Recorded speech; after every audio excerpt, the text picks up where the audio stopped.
Kirby Anderson. Thank you for joining me this hour. We're going to spend some time talking about social media. And I might just mention as I go through some of this material that it is encapsulated in kind of a summary form in this booklet, which I'm holding up right now in case you're watching, called Social Media. We're going to talk about social media and digital devices, so we're going to make it a little broader than this. And again, these booklets are really intended to be something that you can read in about 10 minutes. But I'm going to be talking a lot more than 10 minutes, so I think you can see that certainly this is a great resource for you. But you may want to also find some of the resources in the back, which actually talks about other books and resources that you can read if you'd like to know a little bit more. But this is a topic that is really important, and so in this hour, I want to try to talk a little bit about media in general, social media in particular, and then these digital devices, because there's a lot of brain research that has been done that help us understand a little bit more about how that is in some ways rewiring our brains. And so I think a wise and discerning Christian would look at this and say, I need to maybe limit the exposure I have to media, see this as a very beneficial way to learn about the world, but also pay attention to the number of hours I spend in front of a screen, and more importantly, if you have children or grandchildren, really pay attention to how much time they spend in front of a screen. And so one of the things we also sometimes make available is a PDF of this presentation. And if you would like that, certainly that is available as well. I would highly recommend that you get this booklet, Social Media. But also in the presentation that I'm going to give today, we give you a few other facts and figures. And one of those, just to look at media in general for just a minute, is to look at a very important article that was written by George Barna a number of years ago that appeared in Christianity Today. Now, if you've listened to Point of View any length of time, you know that we've had George Barna in studio and need to probably get him in again because he's really done so much good research. And the Barna Group as well, Dave Kinnaman and others have written about various issues. But nevertheless, he, a number of years ago, wanted to try to figure out what were the sources of significant influence. They oftentimes talk about SSI, sources of significant influence. And after a fairly significant amount of study, they concluded that the sources of significant influence in American society today are movies, television, the internet, books, music, public policy and law, and family. Now, you look at those and you conclude very quickly that most of those are media. Now, that, I think, illustrates the fact that primarily the media is becoming the socializer of our children and grandchildren. Now, when he published this, one of the things that probably generated the most number of letters to the editor was the next conclusion that he came to, and that is the church was not even in the top 12 sources of influence. Now, think about this for a minute. Imagine you could go back a century and you were to do that same survey. I would think that the primary sources of influence in an American society would be family and church. And here, family was very far down the list, church even further down the list. And I think it illustrates, again, that media is very influential in particular. One of the other ways to look at this, and I've put this in other diagrams and material in the past, is to look at something that was put together years ago by our friends at the Kaiser Family Foundation. What they did was look at media usage by youth. Those would be those 8 to 18. And what you see is about every 5 years they were doing a survey, 1999, 2004, 2009. And what you found is, first of all, every single time they did the survey, young people were watching more and more television in terms of the number of hours. They were listening to much more music, especially once you began to see the impact of the iPod and the iPhone and things like that into the market. The amount of time on a computer, very significant and increased dramatically. One, because they had computers, laptop computers, but number two, they have essentially computers in their phones. And then video games, that expanded dramatically. As a matter of fact, some people have said that if there's one type of media that is best identified with the millennial generation, it is video games. And so as you see each one of these expanding, you sort of wonder, well, is there any place where the number of hours was decreasing? Well, yes, the number of hours spent reading which is a sad commentary. And then, of course, movies increased as well. And so what you see is just a tremendous amount of media storm that is affecting young people. And, of course, if it's affecting young people, it's also affecting adults. But at least the reality is if you're an adult listening to this broadcast, is that there's a time when you weren't maybe completely overwhelmed by media. And I sometimes remind us that some of us that are really old, since I'm one of the older ones around the table, can remember a time when television wasn't even 24/7. There was no internet. If you wanted to listen to music, you had to get a record and put it on a record player. There's just a whole different kind of environment that many of us grew up in, so we can kind of give a critical analysis of these digital devices. Yet, as you've heard us talk about on Point of View, when we come to what's now known as the iGen generation or Generation Z, those born after 1995, the reason they're called the iGen generation is they are digital natives. They've always had an iPad or an iPhone, an iPod or something of that nature. So before we take a break, how do we kind of think about this? Well, first of all, I like to point out the fact that when we look at television, we see a tremendous amount of influence there.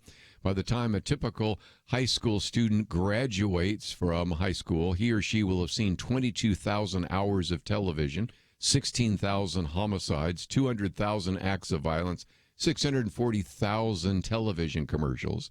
And so as a result, you might say, well, how do we think about this biblically? Well, I would suggest that if you look at the Bible, you don't see any comments about a DVD or iPad or anything like that. But if you go to many of these very significant warnings that Paul and others give to us, you see in 2 Timothy 2:2, he says, flee from youthful lusts, pursue righteousness, faith, love, and peace. In Colossians 3:8, he says, now rid yourself of such things as these, anger, rage, malice, slander, and filthy language from your lips.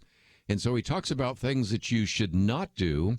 And so you really need to pay attention to your eye gate and your ear gate. But then he also gives us a positive.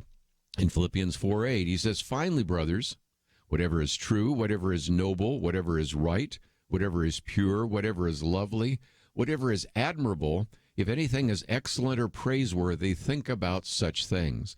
And so I think one of the things that we will be talking about today is that we're not down on media, but I think we also have to recognize that if we let media influence us, then in a sense we'll be taken captive by false philosophies. And what Paul tells us to do in 2 Corinthians 10:3-5 is to tear down strongholds and lofty thoughts and take every thought captive to the obedience of Christ. So when we come back, I want to talk a little bit more, not only about discernment in media in general, but also discernment in social media, talking about some of the influence that it is having in our lives, and also some of these brain studies that give us some concerns about how it may be even be reprogramming our brains. So I have a lot more to cover as we talk about social media and digital devices, and we'll do that right after this.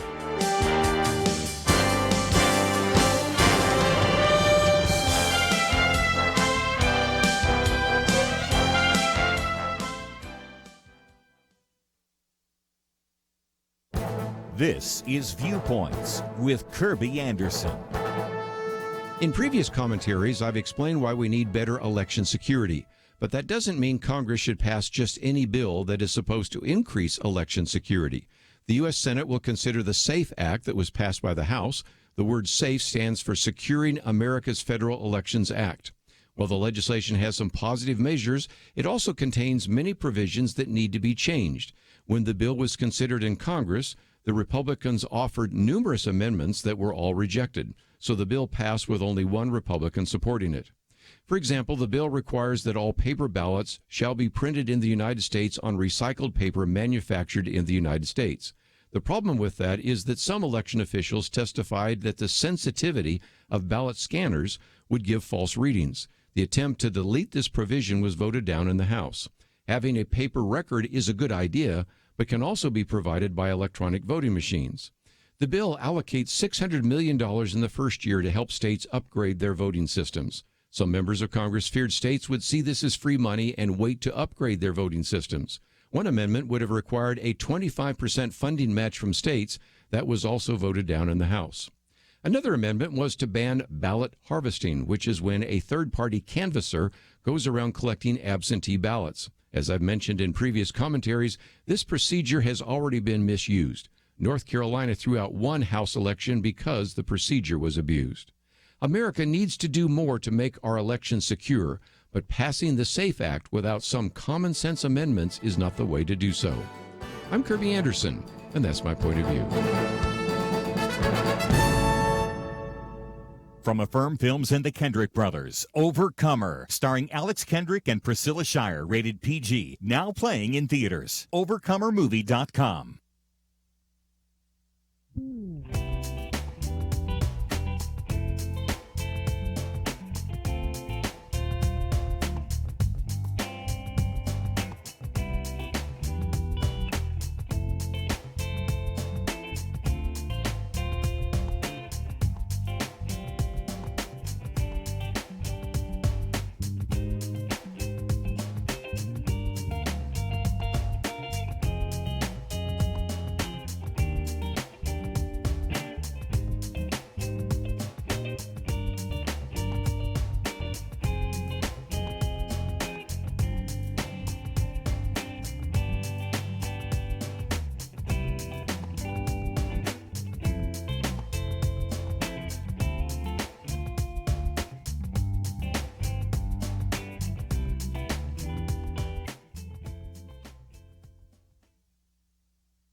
You're listening to Point of View, your listener-supported source for truth. Our topic today is social media and digital devices. And before we get into social media, let me talk a little bit about just the influence of media in general. And some of this is in some of the books that I've written, Christian Ethics in Plain Language, as well as Arts, Culture, and Media. And some of these books are available at Point of View if you'd like to read those in their entirety. But one of the things we recognize is that oftentimes the media presents an unreal view of the world, sometimes an oversimplified view of the world, and most importantly, one that concerns a lot of people. It really tends to desensitize its viewers. And so if we see this in television, we're starting to see some of the same trends in this area of social media. But the reaction I oftentimes get from people is, well, it doesn't influence the way I think. It doesn't influence my behavior. So permit me for just a few minutes to give you just one or two studies that illustrate that it does.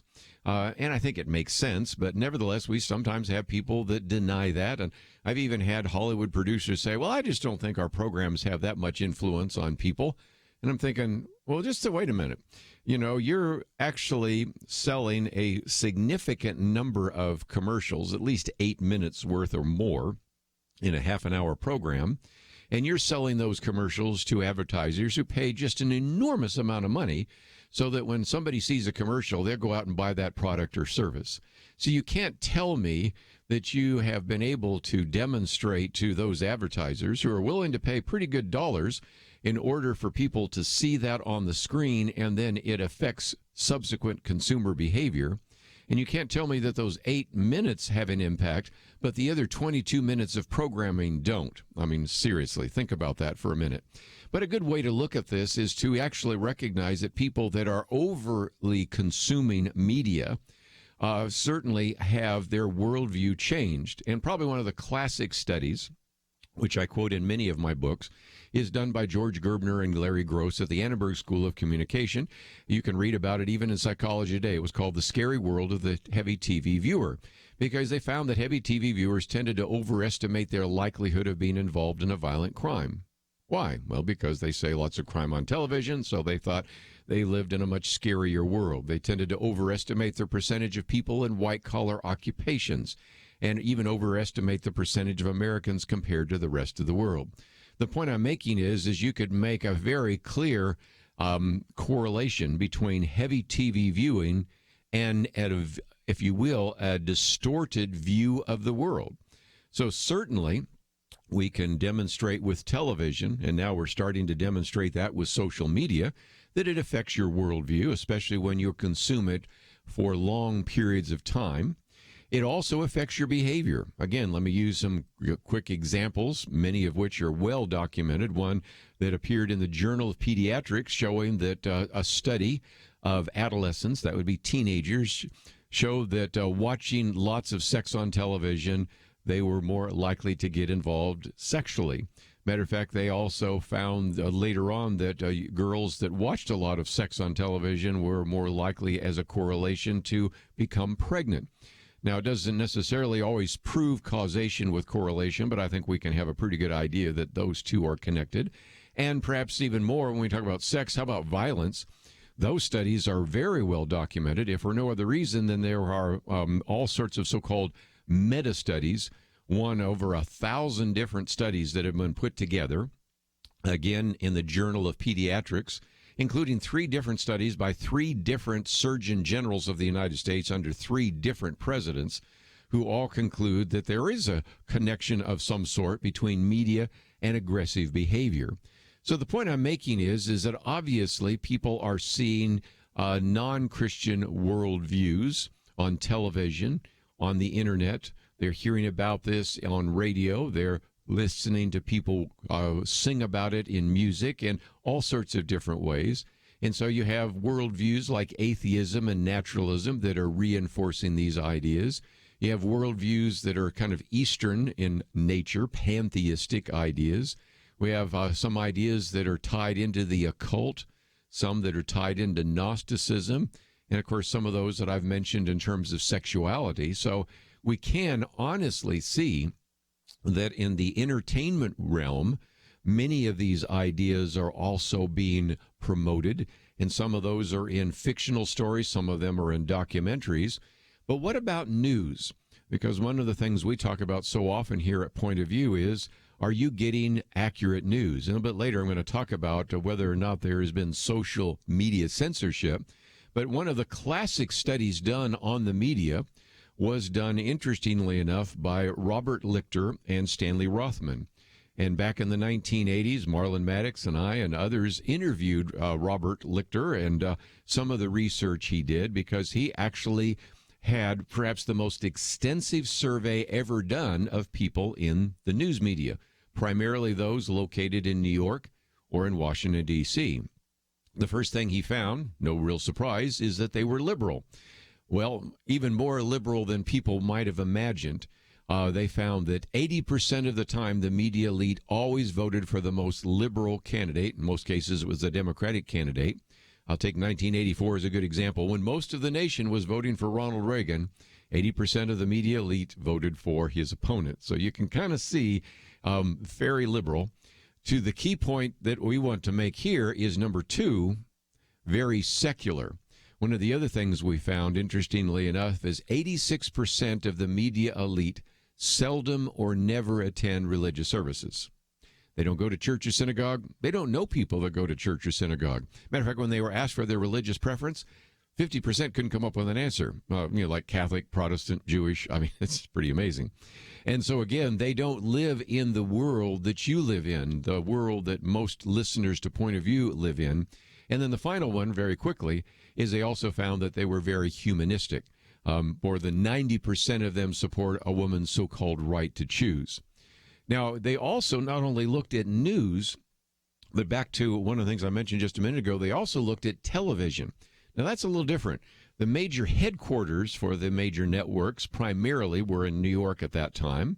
And, of course, you also now have CNN in Atlanta, but most of them are in New York. But the production of those programs, in most cases, was in places like Hollywood, Burbank, Beverly Hills. And so when they went there, they saw something, again, very interesting. First of all, more people on television had a religious upbringing, because there's a lot of people that have a Jewish background, but that doesn't mean they are still practicing Jews. They may have been to a bar mitzvah or a bat mitzvah, but they're really very isolated, because what they found is, again, 80% of them voted for the Democratic candidate. They always voted for the most liberal candidate on the ballot. And they were even more secular than people in the news media. They concluded that 93% of those people that produced the television programs you watched back then seldom or never attended religious services. And so this, I think, illustrates only so well how some of these ideas are certainly kind of portrayed in such medium as television. And so it doesn't necessarily mean that you shouldn't be watching television. You shouldn't go to an internet website. You shouldn't listen to anything other than Christian music. You should never go to a movie. But it does, I think, illustrate only so well that some of these individuals who are really, in many ways, influencing not just you, but your children and grandchildren, are certainly hostile in many ways to your worldview.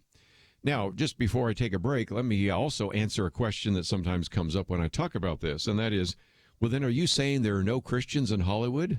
Actually, just the opposite. There are a number of Christians in Hollywood, but what tended to happen back then, and I think it's still pretty much true today, is that the Christian writers, gaffers, directors, whatever, they tended to go to something that was more religion friendly to a particular group or a particular program. So as a result, yes, you did have some programs that really sort of had a faith friendly, family friendly emphasis because you had a number of Christians working on those programs. But that's, I think, also illustrating the point, because many of them just sort of gravitated or found jobs there. The others had a much more secular or humanistic worldview. And so it does, again, illustrate the fact that, as I am probably going to be saying throughout this hour of broadcast, we really need to have some discernment. If you think that I'm calling for you to take your iPhone or your computer and throw it in the garbage can, that's not what I'm calling for. But I am asking that you're going to need to have some discernment as an individual. You're going to need to teach your children and grandchildren discernment. And you really need to start thinking about limiting the screen time, because after we come back from the break, I want to talk about some of the brain studies that have been done on media and our brains, because we're learning a little bit more about the fact that our brains are a little more plastic. And as a result, sometimes the media is having an impact on our brains and rewiring our brains. So we're going to talk about that, but we need to take a break. Again, if you'd like to know a little bit more about some of this, it's all available in our little booklet on social media. And, of course, you can find that at our website, pointofview.net. We'll be right back. Point of View is committed to spreading the truth, oftentimes a truth that those in political power don't like getting heard. But the only way it can be heard is if our teams stand strong together, if you do what you can to support the Point of View Truth Team. It's having an impact, as we heard recently from U.S. Representative Louis Gohmert. Everywhere I go, I hear people that you have influenced, that Point of View has affected.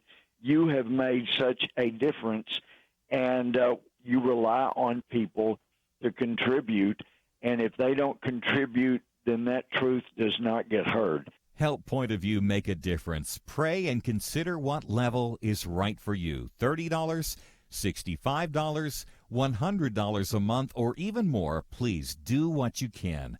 1-800-347-5151. Or visit online, pointofview.net. Look near the top right for the link that says Become a Monthly Partner. Join the Truth Team.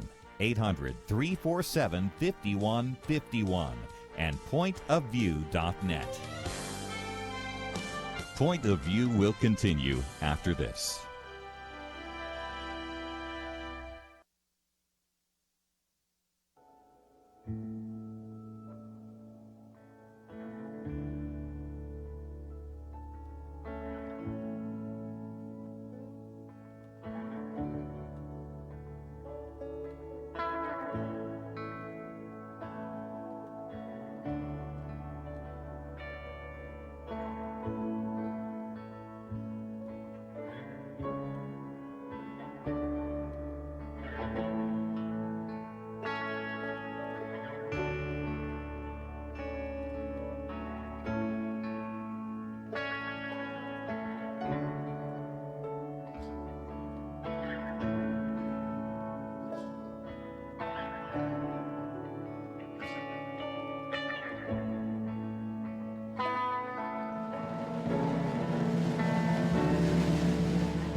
are listening to Point of View. The opinions expressed on Point of View do not necessarily reflect the views of the management or staff of this station. And now, here again is Kirby Anderson. Continue our conversation today on social media, and let me again encourage you to go to pointofview.net if you'd like to get a copy of this booklet. And I want to spend some time now talking about what media is doing to our brains. And this is something that Nicholas Carr wrote about many years ago, in which he first wrote an article in Atlantic with the arresting title, "Is Google Making Us Stupid?" But in his book that he eventually wrote called The Shallows, What the Internet is Doing to Our Brains, he uses a great little illustration, and he takes us back to the movie 2001. And if you've ever seen the movie 2001: A Space Odyssey, you recognize that there is an out-of-control computer by the name of HAL. And so Dave Bowman is convinced that at one point he needs to disconnect the memory circuits of HAL in order to no longer pose a threat to him. And how, as this is happening, how the computer says, "Dave, my mind is going. I can feel it. I can feel it." And Nicholas Carr, in his book, What the Internet is Doing to Our Brains, says, "I can feel it too. Over the past few years, I've had an uncomfortable sense that someone or something has been tinkering with my brain, remapping the neural circuitry, reprogramming the memory." And the point he's making is that because of the way in which we interact with our digital devices, computers, screens of various kinds, especially the internet and Google and those kinds of things, it focuses a lot of time on immediacy and efficiency, but as a result, it makes it really hard to concentrate. He talks about the fact that it used to be that when he would settle down and read a book, he'd be engrossed in it for pages. And now he says, "I notice my mind wandering almost immediately." One of the lines he uses that we put in our booklet here, "Once I was a scuba diver in a sea of words. Now I zip along the surface like a guy on a jet ski." And the reason for that is we recognize that our brains are more plastic than we might have assumed. This term is called neuroplasticity. Now, in some respects, that's understandable because our brains grow to what we need to do. One of the articles that I oftentimes cite is a research that was done on Science magazine in which they were looking at experiments on right-handed violinists, and they found that the brain areas for the violinists was significantly larger in that part of the brain where the fingering is connected to their brain than for non-musicians, because that would make sense. They're actually learning all of that. And if you think about the kinds of things that you've done, if you've ever played a sport, shooting a basketball, hitting a tennis racket, hitting a golf ball, hitting a baseball, whatever it might be, learning to dribble a basketball, learning to do soccer, you recognize that ultimately over time, repetition builds up your connections to your brain. And as a result, we have hundreds of millions, actually 100 billion neurons, and those all connect up. And so if you're using something, it's going to grow and it's going to develop. If you never use it, it will eventually die or atrophy. And so that's something that we recognize. Another example I use, even in the area of spatial orientation, they have found that London taxi drivers, one of the studies that was posted in the BBC News, found that if you look at the hippocampus, which is a part of your brain which is identified with spatial orientation, for taxi drivers that have been driving for a longer period of time, it's larger than normal for them than it is for new taxi drivers or maybe people that are driving on Uber or Lyft or something like that. And the reason for all this is the brain is plastic, and that's a good thing because sometimes it can really rewire itself. And so that rewiring can be helpful, but it also can lead to a variety of other things. First of all, addiction, distraction, even depression. We recognize that young people that watch a lot of videos on YouTube and Facebook can get depressed because, after all, what you have is kind of a highlight reel of somebody, and they might say, well, I feel like I'm missing out. FOMO, feel of missing out. And even just the whole idea of media overload is very significant. So let me come back and talk about that, because one of the things Stephen Kotler talks about in his article in Psychology Today was that constantly using Twitter is reducing the time of concentration to a few words. He says Twitter will tune the brain to reading and comprehending information at 140 characters at a time. Of course, that's back when that was the actual limit. And he even remembers talking to someone about why they wrote a book which was entitled The 8-Minute Meditation. Well, the author said that the average length of a segment on television is about 8 minutes, and he was actually concluding that most people could only concentrate for about 8 minutes. Well, Stephen Kotler went on to say, and this is back when it was 140 words, that he was convinced that if you actually had a Twitter-addicted teen and gave them a reading comprehension test, that their comprehension levels would plunge once they passed the 140-word mark. And so you can begin to see that the issue of concentration is a big deal. Let me take a couple of C's here. One of those is concentration, and we've also recognized that the impact of these digital devices are when they go off. They buzz in your purse, your pocket, your hand, whatever. It immediately interrupts whatever you were thinking, and it leaves the kind of where was I brain lock, and then you have to say, now where was I? And if the interruption comes at an appropriate time, not so devastating, but sometimes those interruptions have come at times that have been devastating, and there have been all sorts of documentations of individuals that did not follow procedure because they were interrupted when they were going through a check for a plane or for a variety of other devices, and caused a great deal of problem. And the other is this idea of concentration. You have more and more people that you have noticed with these digital devices and with social media. They'll sometimes be in a meeting or even in a conversation with you, but they still have their phone in their hands. And they say, well, I can multitask. Well, we now know enough from brain research to know you're really not multitasking. It's really what's called continuous partial attention. Whatever is the dominant thing taking your attention actually is what is your brain is really focused on. The other one that you think you're paying attention to has dropped by at least 40%. One of the reasons why more and more states no longer allow you to drive with a cell phone in your hands because it can be so distracting and very devastating.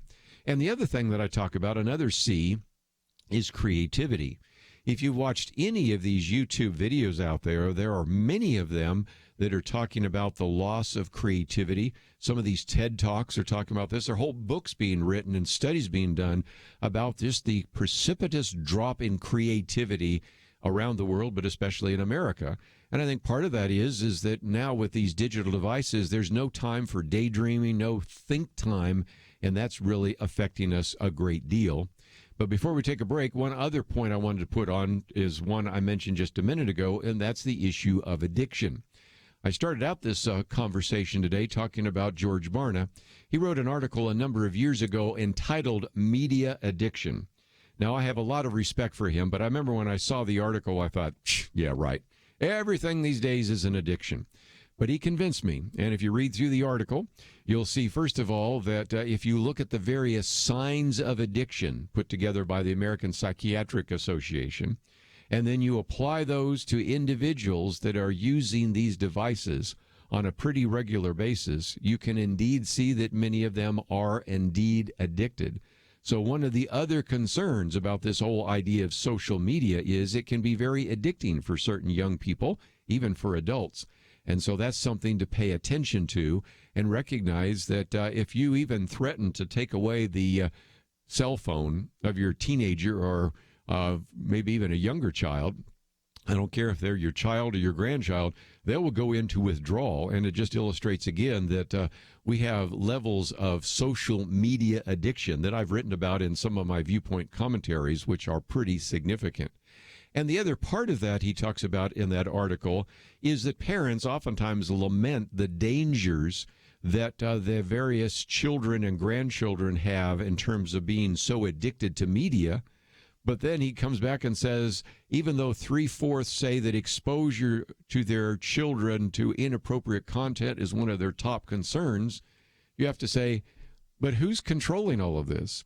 If they're addicted to video games, They probably weren't old enough to drive to the video store and buy the video game. They probably didn't have enough money to buy the video game. So who was the one that provided the video game? If you have a TV on all the time in your house, guess what? They're going to be watching it. If you allow them to always have access to various digital devices and computers, they're going to quite possibly get addicted to some of those as well. So this issue of media addiction is a really big issue, and just one more aspect of something we talk about in our social media booklet. But we need to take a break. When we come back, a whole section in this, and I'll just summarize it quickly, is on what about this issue of social media censorship. We'll talk about that right after this.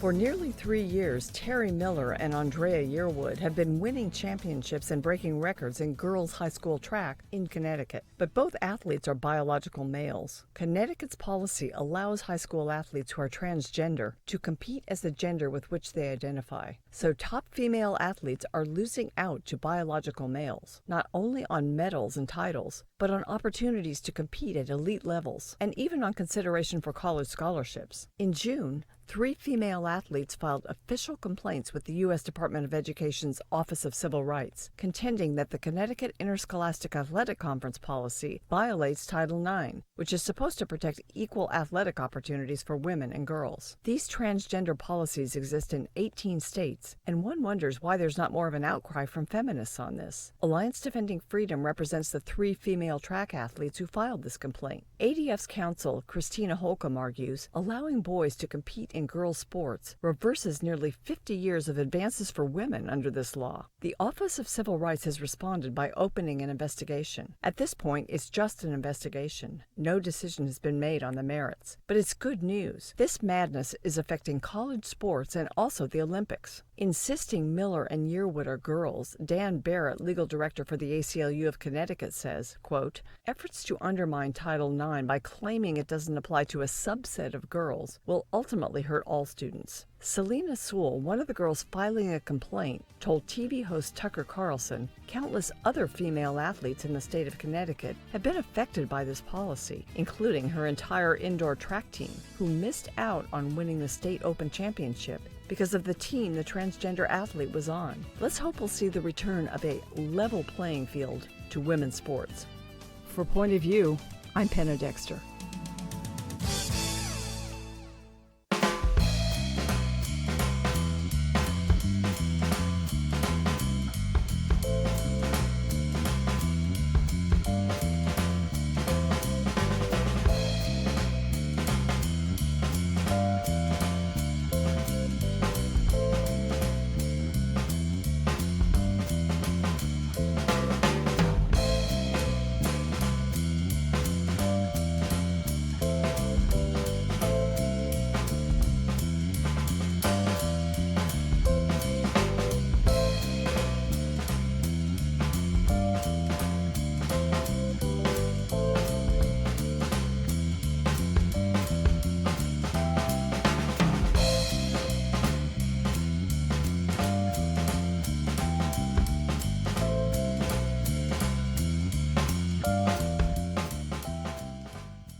Now, back to Point of View, your listener-supported source for truth. Back for a few more minutes talking about social media, and I thought I would end by focusing on this issue of social media censorship, which is kind of a big issue and one we've talked about here on Point of View. First of all, is that taking place? And there was a Senate hearing a while back. You had Senator Marsha Blackburn asking why her pro-life ad that was pulled during the campaign, because it was called inflammatory, and actually got an apology from Twitter. Then you have Senator Ted Cruz, who actually showed in a very big picture something that was an ad from the Susan B. Anthony list, and we've talked with the head of Susan B. Anthony list here on Point of View, and it was showing a picture of Mother Teresa and a quote that abortion is profoundly anti-woman, and it had in front of it the word censored. Now, you've also had people like Dennis Prager, who's been on the program as well, who has pointed out at the time of that particular hearing, I think there were 56 videos that were placed on the restricted list. I've now heard that that number is almost 100. So you can see that they're restricting a lot of those. And he's asked, for example, YouTube, why they would actually restrict that. YouTube owned by Google. So again, we're talking about some of these Google censorship. And the only explanation he got was in the Senate hearing, they said, well, the 10 Commandments video, which Dennis Prager himself did, was restricted because the video referred to murder. You know, one of the 10 Commandments, thou shalt not murder. And so Dennis Prager kind of jokingly said, well, then I'll be glad to issue a Google-friendly video of the 9 Commandments. Didn't obviously go anywhere like that as well. And again, back to this idea of censorship, we now have some of the material that's come out through Project Veritas. Had 2 different engineers, Greg Coppola, that actually has put out some material saying, look, you know, yes, these are algorithms, but these algorithms used by Google don't write themselves. You can, in a sense, write them to actually do what you want them to do. And so he points out what some people have called algorithmic unfairness. And that was also published by Zachary Voorhees, who's another one of the engineers at Google, has posted some of this as well. And interestingly enough, one of the things I thought was most interesting is that in addition to all these insider documents, the one that really got our attention here at Point of View was they had one particular list, and it was called the News Blacklist. In other words, Google was using that to determine who was sort of on the blacklist. And let me just tell you, lots of the organizations and some of the websites that we use to get information and to educate you as our listeners were on that list. Here's just a few. Christian Post, for example, was on that list. The Daily Caller was on that list. Life News was on that list. American Thinker was on that list.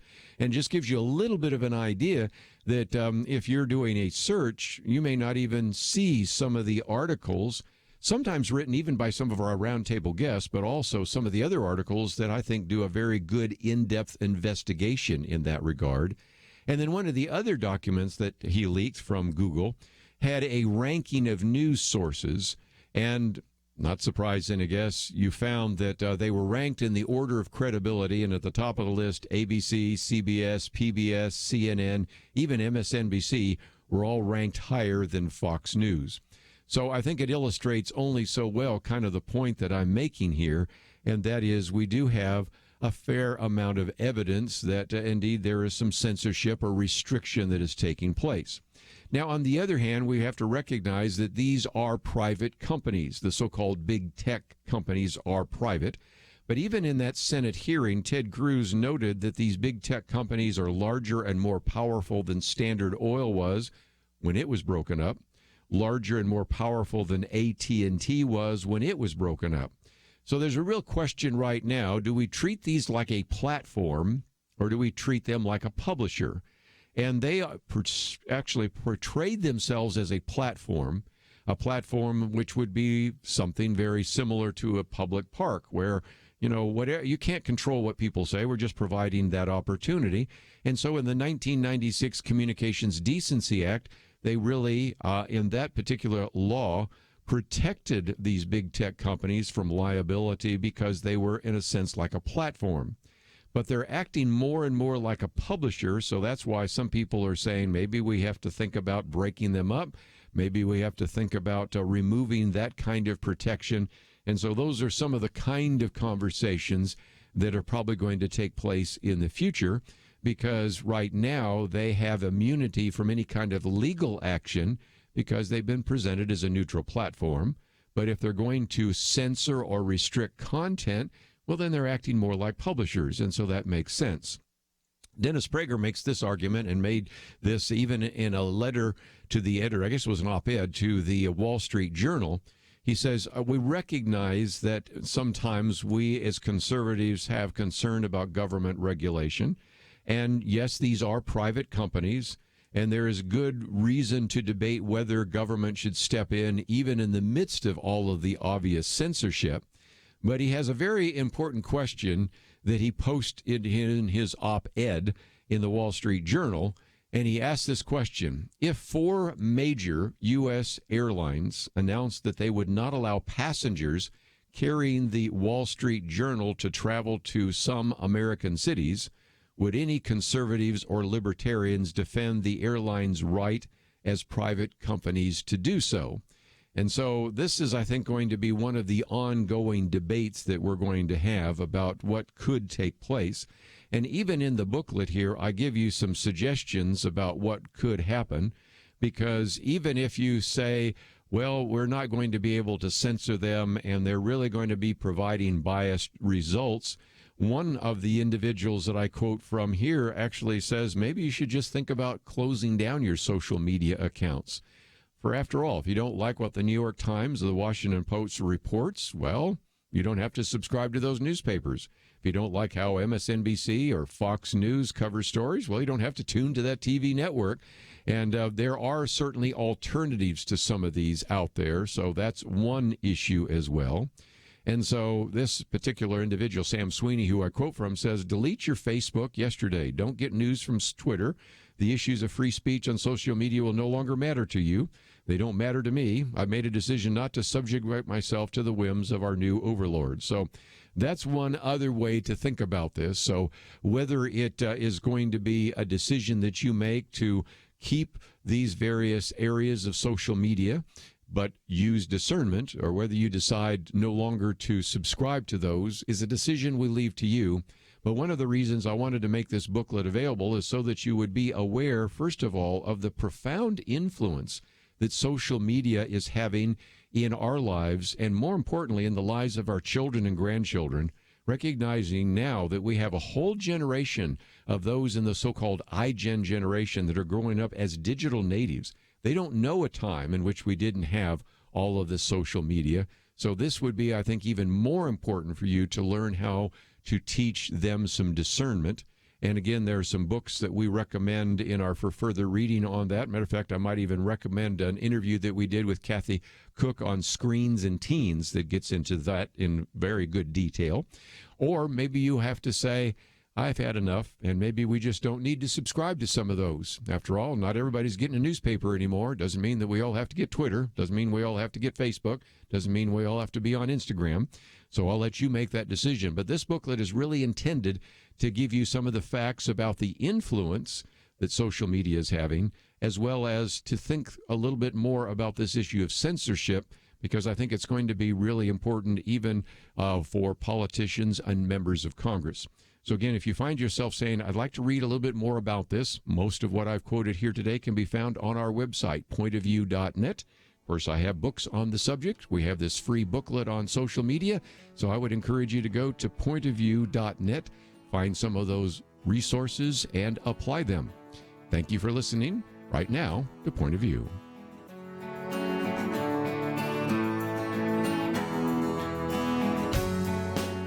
We live in a digital generation. Point of View is reaching this often overly plugged-in generation with truth. You can keep up with us 24 hours a day using your phone, your tablet, your laptop, or your desktop.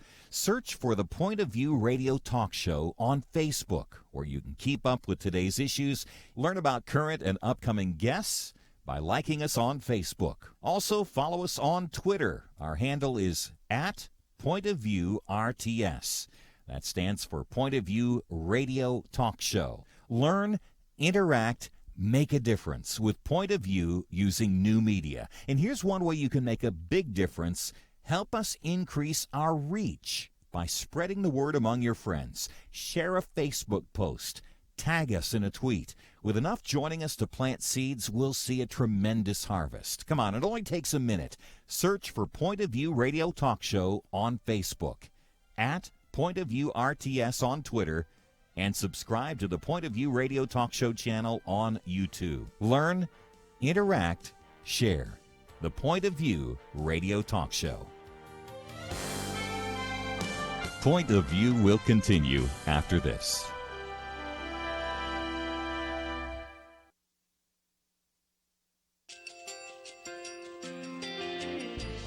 I just want to thank you so much for all the wonderful programming you have. You're just absolutely fantastic. I recently started listening to Point of View, and I really found it interesting because of the different subjects you cover. Thank you for that. I really appreciate everything that you do in keeping us informed. Thank you, Kirby, for everything that you have been doing. I appreciate all the work that you're doing, advocating for the Word of God. Thank you so much. Point of View, I think, is absolutely necessary because it's a Christian perspective, a biblical worldview perspective, and receive very current, up-to-date information about what is really going on, week to week in our culture, which is changing so rapidly, and yet it's morally sliding backwards. Yeah, I'm just, first of all, I thank you guys. Y'all's program is wonderful, and enjoy it every day. I learn so much every time I listen to it. Point of View Radio Talk Show.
Hi, this is Kirby Anderson. You know, each day we take on the tough issues and provide a biblical perspective to them. The topics we cover are wide-ranging: apologetics, theology, prophecy, creation and evolution, intelligent design, marriage, family, child-rearing, the millennial generation, trends in society, politics, economics, business, religious liberty, the Constitution, public policy, foreign policy, military policy, tensions in the Middle East, abortion, homosexuality, pornography, sexual ethics, media, technology, history, and America's godly heritage.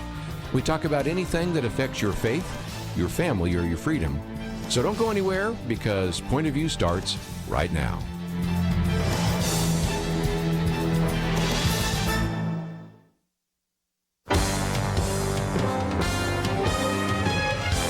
Across America, live. This is Point of View.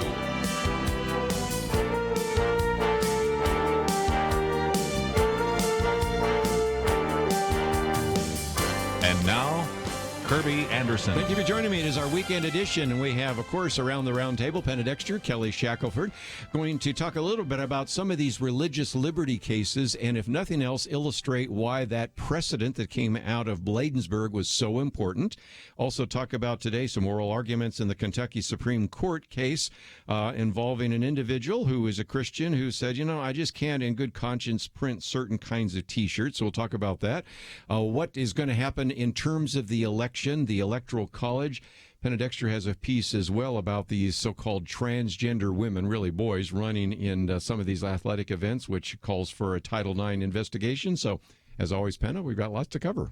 Yeah, and a lot of it is amazing because you have to ask yourself, are we entering nonsense? Yes. And it's good to see that sometimes in the courts where religious liberty or the First Amendment are at stake, we are actually getting common sense rulings. We're going to talk about some today. Yes. And I might mention we also have one about a synagogue in just a minute. But Kelly, the first article I've posted here was actually in the Wall Street Journal, and not everybody gets those, so we published it. It's entitled Secular Busybodies Lose Again. But the reason I liked it is because it shows how quickly a Supreme Court precedent made its way down to the Third Circuit Court of Appeals. And as a result, just illustrates again, it's almost like a residuals. There are people, I'm thinking like, let's think of Chuck Swindoll. He may have written a book 20 years ago. He's still getting residuals from having published that book. I think we're going to be getting residuals from the Bladensburg case for years to come, aren't we? Yes. The way I would put it is, for 50 years we've been moving in one direction, a direction that's been really hostile, the government hostile to religion. And it's all because of this case, the Lemon case back then, that, if you have sort of this extreme separation of church and state philosophy, then you think that anywhere government is, religion can't be. And, of course, that's not what our founders ever were in favor of. Well, that was the approach for 50 years. So you had all these attacks on, menorahs, nativity scenes, Ten Commandments monuments, etc. And when we won the Bladensburg Peace Cross case, we didn't just win a victory for the Bladensburg Peace Cross. We won a change that, they took a, shotgun, a knife, everything they had to Lemon and said, this is no good. We're not applying it. And in fact, we're changing the presumption. The presumption is no longer that there's something wrong with religious practices or religious monuments or symbols or memorials. We're now going to consider them presumptively constitutional, and you're going to have to come forward with something very unusual evidence-wise to show us there's some problem with it. And so everything is going to change. The description I've given people, because it's hard for people to understand, is it's kind of like the Continental Divide, and the water has been dripping on one side. And what people don't know is it doesn't look like a big move. The water just got moved to the other side. And where that water is going to end up is going to be very different from, where it's been for 50 years. But people aren't noticing because it doesn't look that big now. But everything is changing now. The hostility to religion is changing. And so this Lehigh case, what this is, it's a city seal, and it has a cross on it. And there was a lawsuit saying, you got to tear this down. You got to change your city seal that's been there for over 100 years. And boy, this is everywhere. I mean, you could find, steeples, crosses, religious symbols on seals all over the country. And they had lost because they were applying this lemon case. Well, what they did is, and again, it's just interesting how all this ties back, right? The guy who wrote this opinion was on President Trump's list to be a Supreme Court justice. Thomas Hardiman. Yes. And he wrote an opinion saying, we now have this Bladensburg opinion, and there's nothing wrong with this. It's upheld. So everything got turned from a loss to a victory, and that cross and that city seal are going nowhere, and it's just the beginning. I mean, the change is occurring, and it's going to occur all across the country throughout the landscape. Another way it occurred is the police. We had this situation in South Carolina where they had actually put up a memorial for police officers, and it had the police officers' prayer, and it mentioned the Lord 3 times in the prayer. Somebody complained, and they went and scrubbed off the word Lord. Mm-hmm. Well, that just infuriated everybody, and we then, and they said, well, we're just going to remove the whole thing then because we don't know what to do. And at that point, we contacted them and said, have you not seen the Supreme Court decision? The scrubbing is over. And they have now gone, they're going back out. They put the memorial back up with the prayer. Again, everything is changing as people get educated and understand what just happened at the Supreme Court 2 months ago. I do want to ask, I noticed in the Lehigh County case, there's a cross, and then there's all kinds of other stuff around it that are secular symbols. So is that going to be a requirement because, for instance, Bladensburg, it was just there. There was not secular stuff around it. No, I don't think so. But that's what you would expect on a city seal, right? You're going to find, So that didn't matter. That's not what made the difference. No. Now, back when they were arguing under Lemon and all that, they were trying to say, well, the seal is really not that religious because there's all these other things. So they were trying to make those kinds of arguments. But no, it's the point after the Bladensburg Peace Cross case. The official name of the case, by the way, is the American Legion versus the American Human Association. But the official ruling there was that, look, if something is a long-standing type of thing that we do in this country, like a prayer before a government meeting, a monument, a city seal, you can. There's a long list of these things. We don't consider these things unconstitutional because they're religious. We consider them presumptively constitutional unless you show there's some special intent or thing that the government was trying to do that would violate the Establishment Clause by establishing, a national church or religion or et cetera. And so really it's going to put everything is going to be presumptively fine under the Constitution. And whether it's a cross or a Star of David or a menorah or, you name it. And that's a big change. And I think we see this with the Lehigh case, and we see it with this town in South Carolina, and I think we're going to start seeing it across the country. I just mentioned that's the first article here, but you also see that name Thomas Hardiman, who was on President Trump's short list. 2 other people that were on the short list, Neil Gorsuch, Brett Kavanaugh. Is it possible someday we might see a Thomas Hardiman on the Supreme Court? Well, we could, and it's just interesting how all this ties together.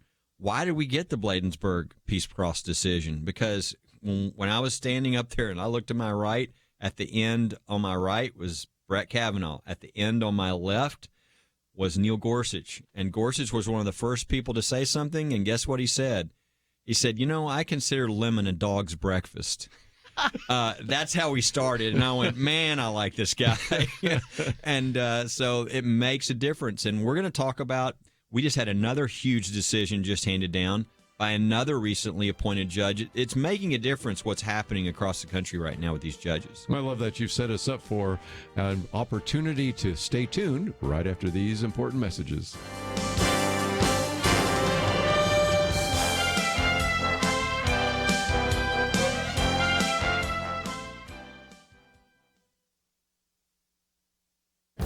This is Viewpoints with Kirby Anderson. In previous commentaries, I've explained why we need better election security. But that doesn't mean Congress should pass just any bill that is supposed to increase election security. The U.S. Senate will consider the SAFE Act that was passed by the House. The word SAFE stands for Securing America's Federal Elections Act. While the legislation has some positive measures, it also contains many provisions that need to be changed. When the bill was considered in Congress, the Republicans offered numerous amendments that were all rejected, so the bill passed with only one Republican supporting it. For example, the bill requires that all paper ballots shall be printed in the United States on recycled paper manufactured in the United States. The problem with that is that some election officials testified that the sensitivity of ballot scanners would give false readings. The attempt to delete this provision was voted down in the House. Having a paper record is a good idea, but can also be provided by electronic voting machines. The bill allocates $600 million in the first year to help states upgrade their voting systems. Some members of Congress feared states would see this as free money and wait to upgrade their voting systems. One amendment would have required a 25% funding match from states. That was also voted down in the House. Another amendment was to ban ballot harvesting, which is when a third-party canvasser goes around collecting absentee ballots. As I've mentioned in previous commentaries, this procedure has already been misused. North Carolina threw out one House election because the procedure was abused. America needs to do more to make our elections secure, but passing the SAFE Act without some common sense amendments is not the way to do so. I'm Kirby Anderson, and that's my point of view. From Affirm Films and the Kendrick Brothers, Overcomer, starring Alex Kendrick and Priscilla Shire, rated PG, now playing in theaters. Overcomermovie.com.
You're listening to Point of View, your listener-supported source for truth. Back once again, Penna Dexter, and we'll be hearing a little bit more about her commentary. And, of course, Kelly Shackelford with us. And, Kelly, as I click on firstliberty.org, first one here, victory, settlement reached in Orthodox Jewish synagogue case. We did mention it briefly yesterday when we had Jim Dennison here. We were talking about anti-Semitism. By the way, this is my anti-Semitism book, if you would like to get a copy. Matter of fact, I had to go get another one because I handed it out yesterday. Nicole Mullen was here, and she walked off with it because she wanted to get a copy of that and some others. But this has been an ongoing issue, which we've talked about with you and Keisha and Jeremy and others. It seems to me that if you go back and look at the hate crimes in America, almost half of those are anti-Semitic. And even those that aren't anti-Semitic, it just seems like everywhere we turn, there is some rule or regulation against the synagogues. Tell us more what's going on. Well, yeah, it's a huge issue right now, right? I mean, you've got all the situations occurring with, the squad, which is what we talked about yesterday. Anti-Semitic language there. And then they thought they could flip that on the president when what he said was really to be protective of Israel, and they tried to make that into anti-Semitism somehow. And even the new judicial nomination that's going to flip the Second Circuit, they're making bizarre anti-Semitism. So when really he's incredibly pro Israel and he's the opposite of anti-Semitic. Our case is an example that really nobody can disagree with, which is it's happening in this country. It's not just in Germany or somewhere else. The only category in the hate crimes list that is increasing is anti-Semitism. Right.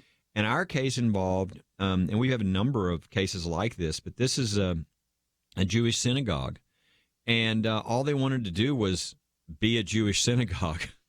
And they're Orthodox Jews, so they walk, to the synagogue. So they have to have a synagogue that is close in their community.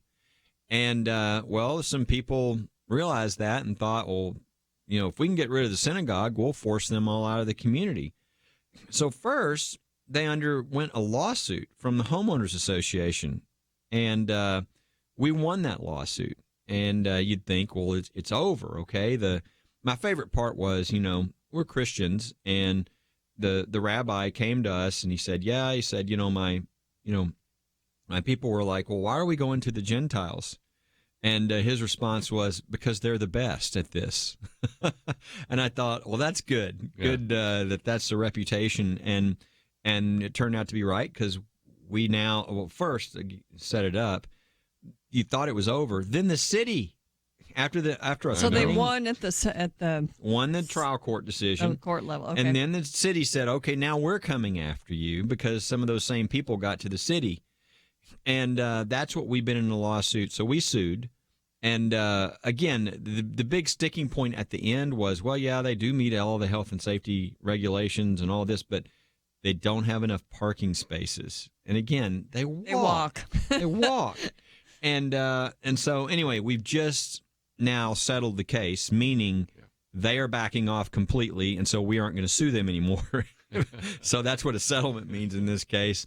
And we've got a victory for the synagogue, but this is happening across the country, and it's something that you're having to fight for. We've got cases in New York, in Los Angeles, and in Dallas, and if people, go to First Liberty, spell out firstliberty.org, get the information on the case, send it to other people if they don't know that this is going on, because it is going on.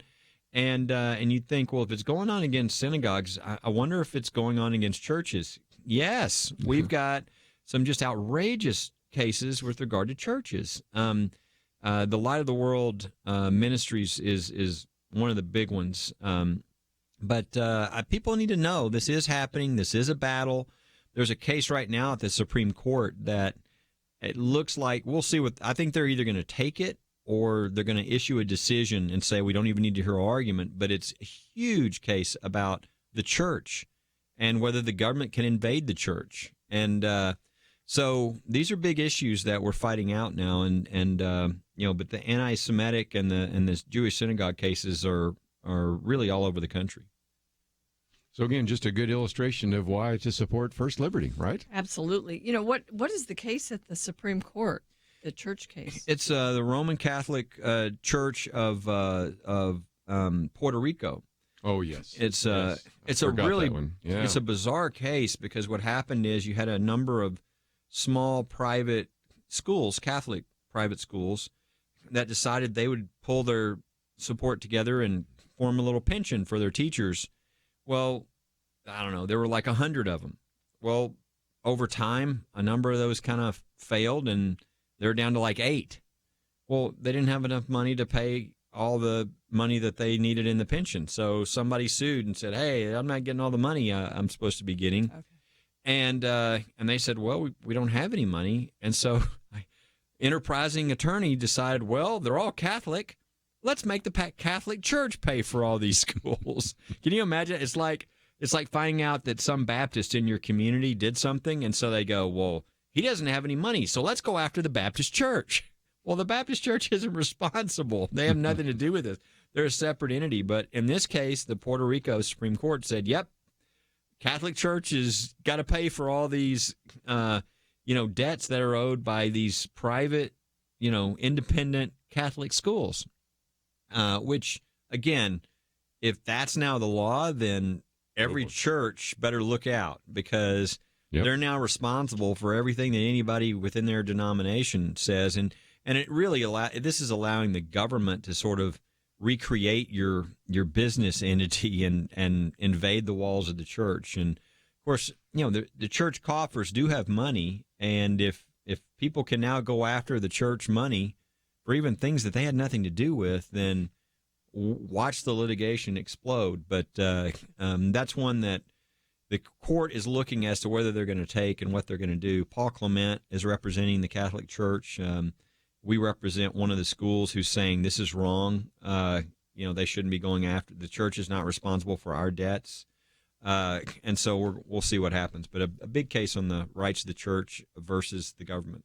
So we've kind of covered the landscape of religious liberty almost, except there is a case we'll talk about, I guess, later at the Eighth Circuit decision that was handed down today that, to me, is sort of a repercussion of the Masterpiece decision. Correct me if I'm wrong, Kelly. Sure. But it's, one of the areas that's been weaponized, of course, was the marriage decision that, same-sex marriage is the law of the land now in our country. And so wedding vendors, and they've been going after them. And this was a victory for wedding vendors at the Eighth Circuit. It's great news. I would think so. Go ahead. Well, and look, what's interesting is that decision comes down at the very same day where the hands-on originals is being argued today at the Kentucky Supreme Court. Right. Very similar issues, all First Amendment. If people don't know, I mean, just real quickly, because I know we'll run into a break here in a second, but hands-on originals is the printer that does like T-shirts, right? So, and you had somebody come in and say, we want you to do a gay pride T-shirt. And this is a Christian printer. They said, look, we'll find you somebody. They'll do it for the same price. I can't do that. I'll serve anybody, but I can't endorse all messages. I can't print messages, that my conscience won't allow me to print. Right. And so they brought in an action. The government brought an action against them for discrimination. And so the question in these cases is, are these sort of what are called accommodation statutes that say you have to serve all people? Are those statutes able to trump the First Amendment rights of people, both their free speech and their free exercise of religion, who say, I'll serve all people, but I can't communicate all messages? Right.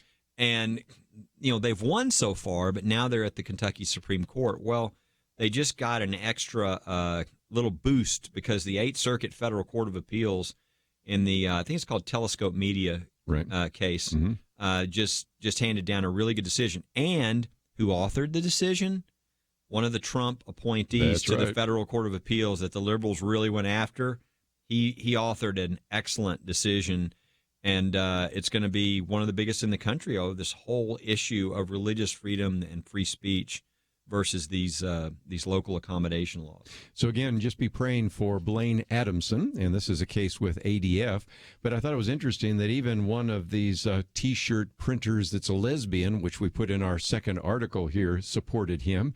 And it's not like he was anti-homosexual. I mean, he did print materials for a lesbian singer, but he turned down an opportunity to print a T-shirt with a picture of Jesus on a bucket of chicken. So you can see that it isn't anti-LGBT. It's like, I'm just going to do the things that I, as a creative artist, would want to promote. And so we'll see how that goes in the Kentucky Supreme Court. We've got a lot more to cover, but we need to take one of those mandatory breaks. We'll be back with more right after this. From Affirm Films, Provident Films, and the Kindred Brothers comes Overcomer. John Harrison is a frustrated coach questioning his value until he crosses paths with a student struggling on her own journey. What have you allowed to define you? When you find your identity in the one who created you, it'll change your whole perspective. Overcomer, starring Alex Kendrick and Priscilla Shirer. Rated PG. Parental guidance suggested. Now playing. More information is available at overcomermovie.com. It's been said that a lie can travel halfway around the world while the truth is putting on its shoes. That was definitely true in the 19th century when preacher Charles Spurgeon said it. But here in the 21st century, truth can be just as fast. Think about it. When Point of View presents the truth, it reaches people across America and around the world instantly. You make that instant truth a reality when you join the Point of View Radio Truth Team. Get all the details now at pointofview.net/team or call 800-347-5151. Pointofview.net/team and 800-347-5151. Point of View will continue after this.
You are listening to Point of View. The opinions expressed on Point of View do not necessarily reflect the views of the management or staff of this station.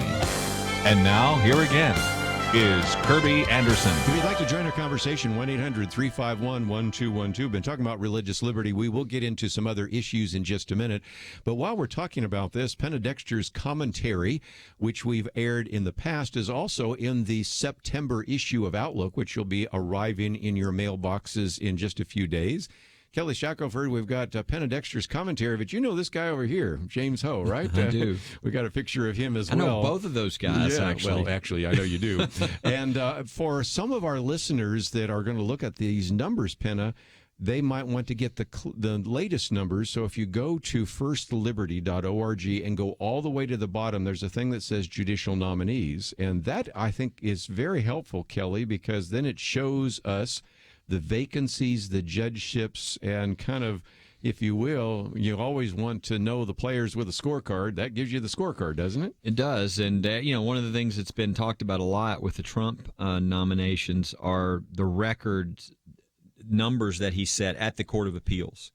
And way beyond what other presidents have done. And, again, one of those appointments was the judge who wrote the opinion today at the Eighth Circuit, that what it essentially said is these are video producers that do weddings, and they were saying, well, in Minnesota, they were saying, well, you can't not do a same-sex wedding, and they were like, well, look, we're artists and we're presenting something, we're sending messages, and we can't promote something we don't agree with. You can't force somebody to create art that violates their beliefs. And, they lost. They said, well, no First Amendment violation there. The Eighth Circuit today ruled, oh, yes, in a 2-1 opinion. Again, it shows you how close some of these are, which is really creepy, that the government could come in and force you to create artistic expression that violates your beliefs and your faith. And they did it on a number of bases, but mainly it was free speech. And they said, number one, this is the government sort of engaging in viewpoint discrimination, because what they've said is if you do a marriage, with a man and a woman, then you have to do marriages with two men or two women or whatever else, I guess. And they're saying, well, you're taking sides in, this whole issue of same-sex marriage. You're saying, that we're going to punish you if you don't express this message that you don't want to express. And then secondly, they said it's forced speech. It's compelled speech. I mean, you don't. There was a famous case years ago. I forget which state. Do you remember which state it is that has the license plate that says "Live Free or Die"? It's either New Hampshire. Yeah, it's New Hampshire. There are people that said, I don't want that. I don't want to express that message, And they said, a point at the Supreme Court was free speech includes that you shouldn't have to say something that you don't want to say. And so they said, and when you think about a wedding videographer, Yes. it's like that you have to make it all look appealing and wonderful. And if that's not your belief, right, why should you have to do that? I mean, a wedding photographer is the same thing. And I think that what's happening here is they are mixing two things. These laws really have their origin in the civil rights movement when, African Americans would not have a place to even stay in a hotel because nobody would let them in if they were traveling. Or I think a lot of people have seen Green Book, right? Where you can go eat and all this. Right. Well, that was the original approach for those. What they're doing now is they're bringing in these other things like, LGBT, but they're not treating it as, oh, you won't serve us because we're whatever. Because in every one of these cases, bakers, florists, T-shirt makers, as we talked about earlier, they're not saying we won't serve you because you're LGBT. In fact, they're serving you. They just can't communicate all messages. They can't celebrate things and say, I approve of this. I think that should be obvious that those are different things. Right. And I just did a debate at the Vail Symposium, and it's going to air on C-SPAN here pretty soon. And one of the points I said, look, I would think that everyone in this room would agree. I mean, do you really want the government to be able to punish a black baker because he or she won't do a cake for the Klan rally? I mean, I don't think anybody agrees that would not be a violation of the First Amendment. That's what we're talking about.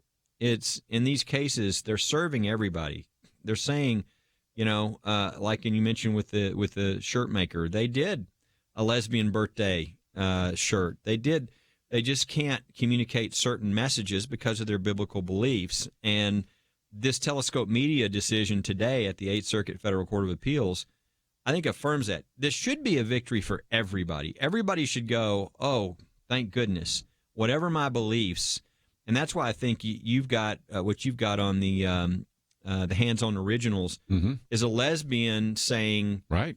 I don't want to be forced to do something either. The Christians should win, because if the government can force them to say something that violates their conscience, and the government can force me to say something that violates mine. And that's really wise, because once you give the government that power, they have that power. And they will turn it on you eventually. So it's very short-sighted to think, I want the government to crush my opponents now, because guess what? You're not always going to be in the majority, and so that's not going to work out too well for you eventually. That's why we have a First Amendment that protects against that. I'm not sure about this Eighth Circuit case, but the hands-on media case, and I'm thinking back to your client, Melissa and Aaron Klein, they would suggest someone else to do the work. Yes. They would say, okay, I can't do this because of my beliefs. I think Barronelle Stutzman, her case in Washington, it's the same thing. So it's not that they want to punish someone because they're LGBT and they're going to have a gay marriage. They just don't want to be the ones creating the celebration for it. And so, that's always like one of the facts that's mentioned first. They actually did suggest someone else at the same price in the hands-on case, for instance. That's right. Yeah. And it's interesting how you have all these all over the country, and in every single case, they served everybody. So the whole premise kind of falls apart at that point, and it's one thing, again, in the past history, you'd say, well, you can't stay here at the hotel because you're black. You can't eat here because that's not what's happening. Mm-hmm. They're not saying, I mean, let's take our clients, the Melissa and Aaron Klein and Sweet Cakes. She served the lesbian couple. They loved them. They had no problem with them. It's just when they said, we want you to custom create a gay wedding cake, that they went, now we can't do that, but we're happy to refer you. We'll get somebody to do a great job. So there's a big difference between I'm not going to serve you and I can't endorse every message you want me to endorse. And again, I would think everybody would want that power and not want the government to have the power to, sort of crush your opponents.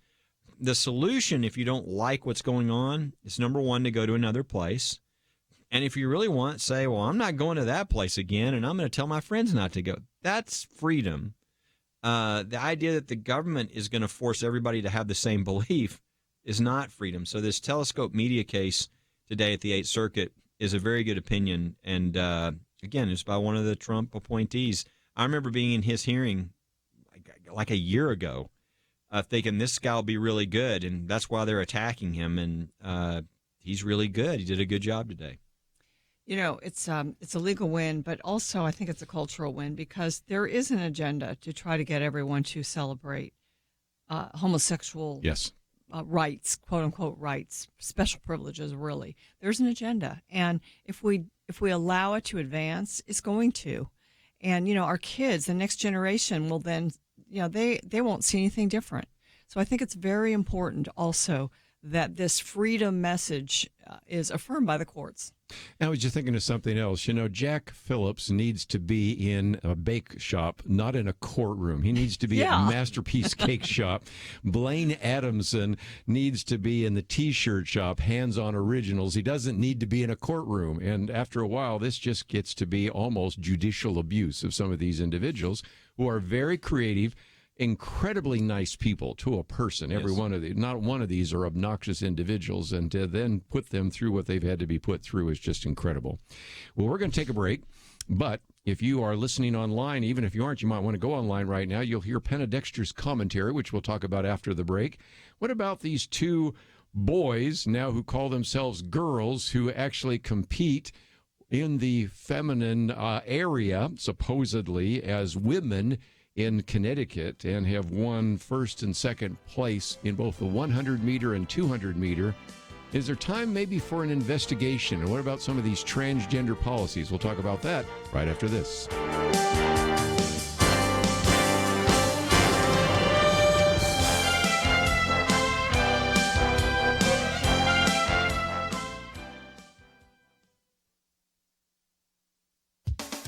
For nearly 3 years, Terry Miller and Andrea Yearwood have been winning championships and breaking records in girls' high school track in Connecticut. But both athletes are biological males. Connecticut's policy allows high school athletes who are transgender to compete as the gender with which they identify. So top female athletes are losing out to biological males, not only on medals and titles, but on opportunities to compete at elite levels, and even on consideration for college scholarships. In June, 3 female athletes filed official complaints with the U.S. Department of Education's Office of Civil Rights, contending that the Connecticut Interscholastic Athletic Conference policy violates Title IX, which is supposed to protect equal athletic opportunities for women and girls. These transgender policies exist in 18 states, and one wonders why there's not more of an outcry from feminists on this. Alliance Defending Freedom represents the 3 female track athletes who filed this complaint. ADF's counsel, Christina Holcomb, argues allowing boys to compete in girls' sports reverses nearly 50 years of advances for women under this law. The Office of Civil Rights has responded by opening an investigation. At this point, it's just an investigation. No decision has been made on the merits. But it's good news. This madness is affecting college sports and also the Olympics. Insisting Miller and Yearwood are girls, Dan Barrett, legal director for the ACLU of Connecticut, says, quote,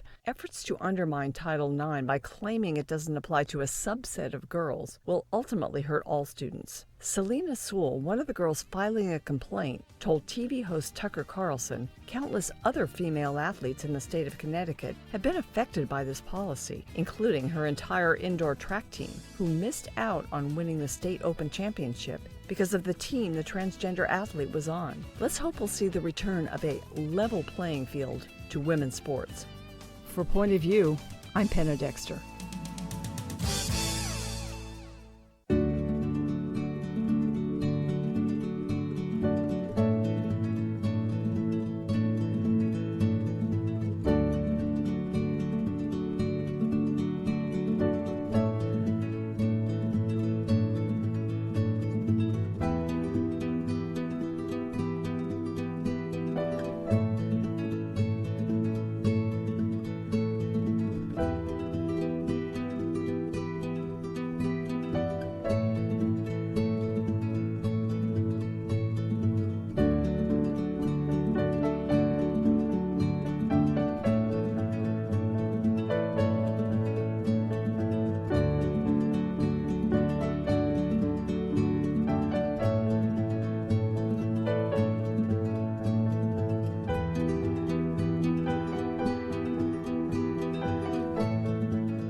Now, back to Point of View, your listener-supported source for truth. Back once again, it is Weekend Edition. Penna Dexter, Kelly Shackelford with us. And if you'd like to join us, 1-800-351-1212. Let me just mention as a program note, next hour we have some articles on President Trump and recession, the whole issue of Alexandria Ocasio-Cortez and the Electoral College, what's happening in the Democratic primaries We have in less than 2 weeks another Democratic debate, so we'll be talking about that. But Penn, I wanted to focus a little bit of time on these LGBTQ organizations, but especially the T.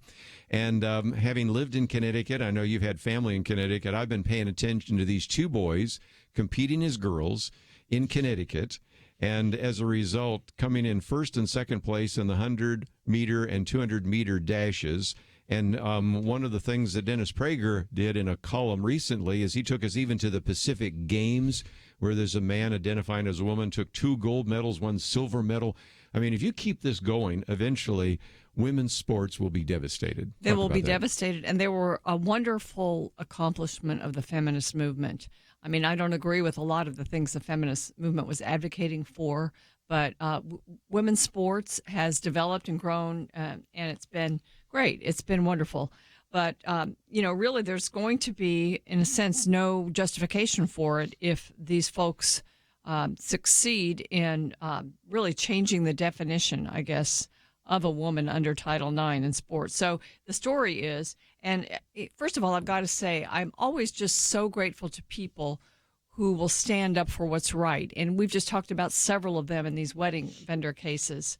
But in this case, there's a young gal from Glastonbury, Connecticut named Selena Sewell, and she filed a complaint about female athletics. She's actually runs track, and she's watched her sport in the state of Connecticut disintegrate. There's these two guys, Terry Miller and Andrea Yearwood.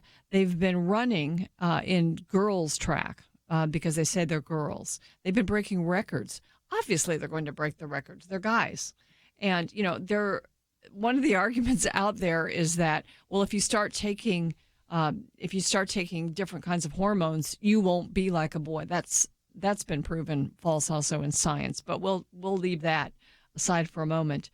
Both these athletes are biological males, and because of the policy in Connecticut, athletes who are transgender are allowed to compete as the gender with which they identify. For 3 years, they've been competing. They've been winning all sorts of things. And what that does is, number one, it discourages girls. It's not only an individual problem, it's a problem for the teams that they're on. Their team will win everything. And girls are not seen then. They're not able to compete in the top elite levels. They're not seen for college scholarships. So there's just a lot of ripple effect from these transgender girls, who are really guys, winning. In June, 3 female athletes, including Selena Sewell, who I mentioned from Glastonbury, filed official complaints with the U.S. Department of Education Office of Civil Rights, contending that this policy violates Title IX, which is supposed to protect equal athletic opportunities for girls. And this is happening in Connecticut, but really these policies exist in 18 states. So the federal government took this under consideration. They are now investigating Title IX. They're taking these girls seriously. And this is huge.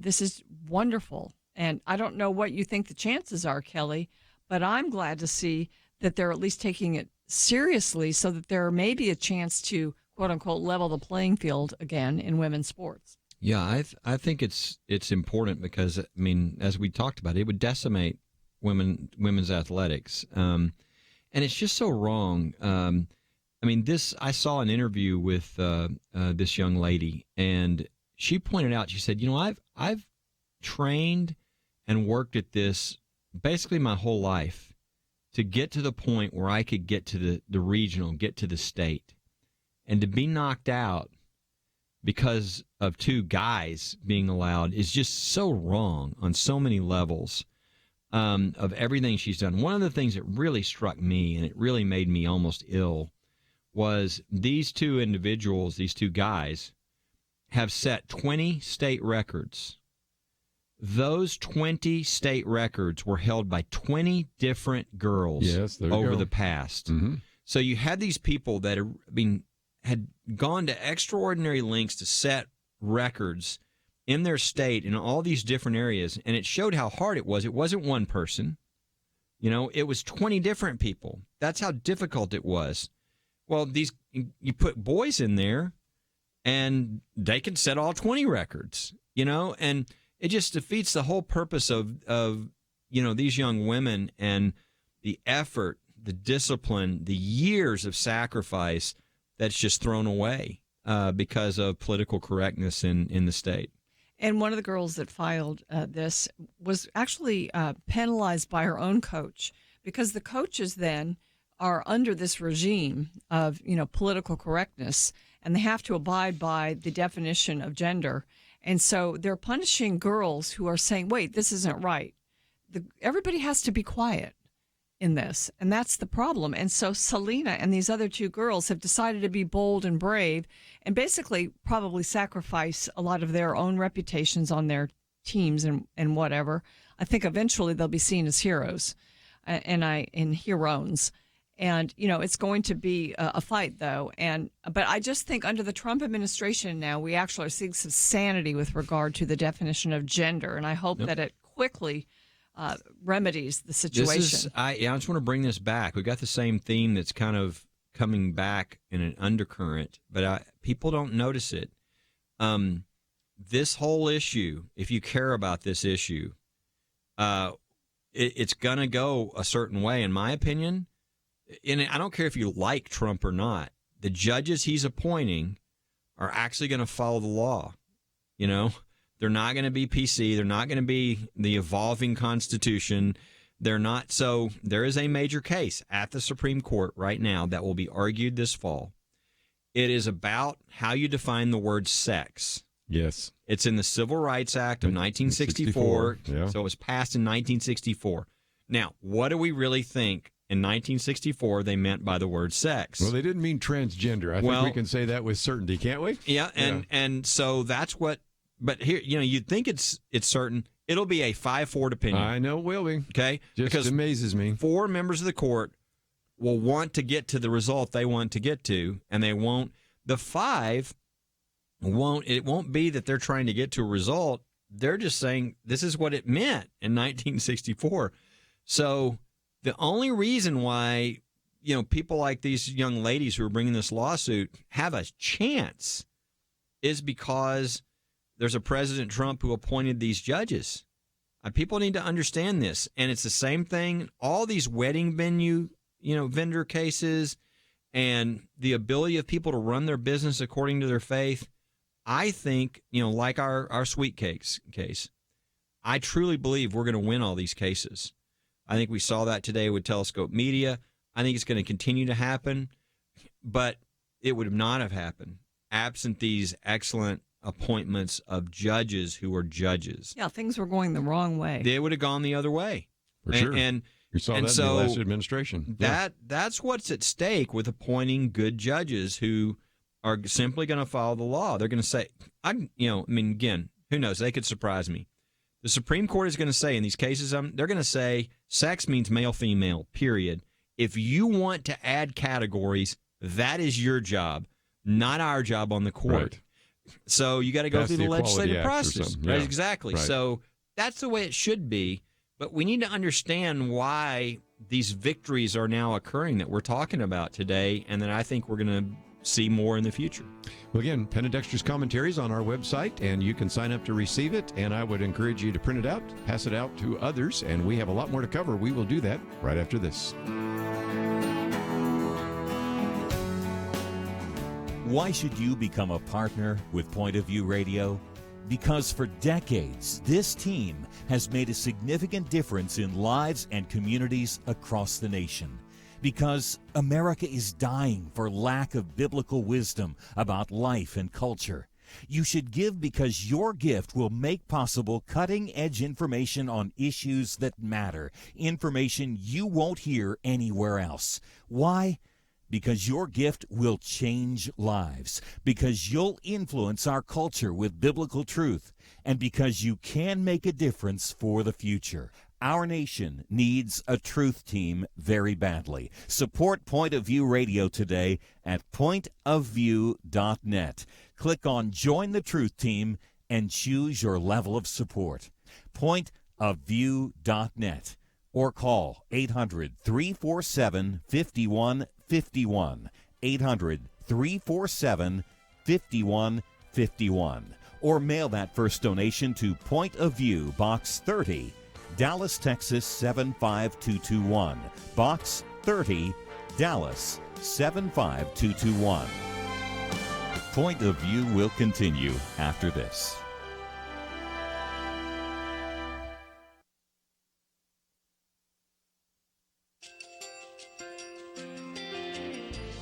I just want to thank you so much for all the wonderful programming you have. You're just absolutely fantastic. I recently started listening to Point of View, and I really found it interesting because of the different subjects you cover. Thank you for that. I really appreciate everything that you do in keeping us informed. Thank you, Kirby, for everything that you have been doing. I appreciate all the work that you're doing, advocating for the Word of God. Thank you so much. Point of view, I think, is absolutely necessary because it's a Christian perspective, a biblical worldview perspective, and receive very current, up-to-date information about what is really going on, week to week in our culture, which is changing so rapidly, and yet it's morally sliding backwards. Yeah, I'm just, first of all, I thank you guys. Y'all's program is wonderful, and enjoy it every day. I learn so much every time I listen to it. Point of View Radio Talk Show.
Hi, this is Kirby Anderson. Each day we take on the tough issues and provide a biblical perspective to them. The topics we cover are wide-ranging.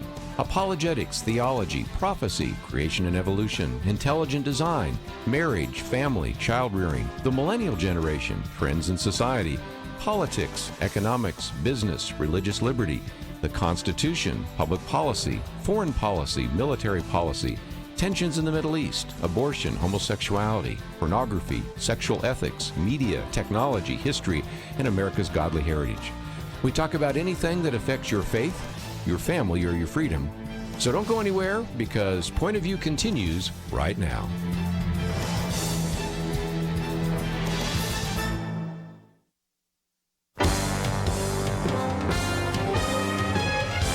Across America, live. This is Point of View.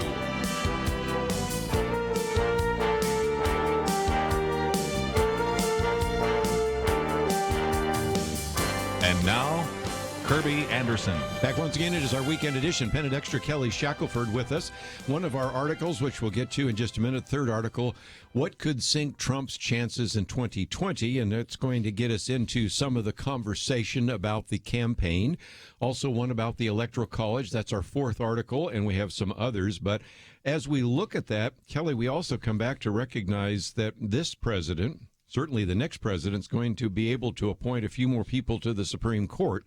And in light of what we just heard from the news in the last few minutes, that is at least a possibility. Tell us what you found out about Ruth Bader Ginsburg. Well, here's the headline from the National Public Radio.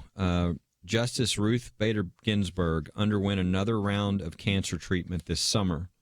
And this was just released by the Supreme Court, so they kept this quiet. But it says Justice Ruth Bader Ginsburg has just completed 3 weeks of radiation treatment at the Cancer Center in New York.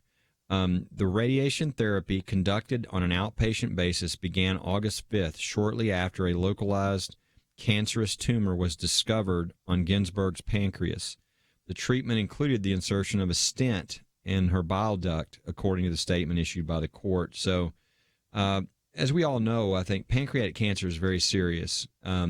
She actually had pancreatic cancer over a decade ago, and so it usually this is one tough woman. It is, but this is obviously she just 8 months ago or so had surgery on lung cancer.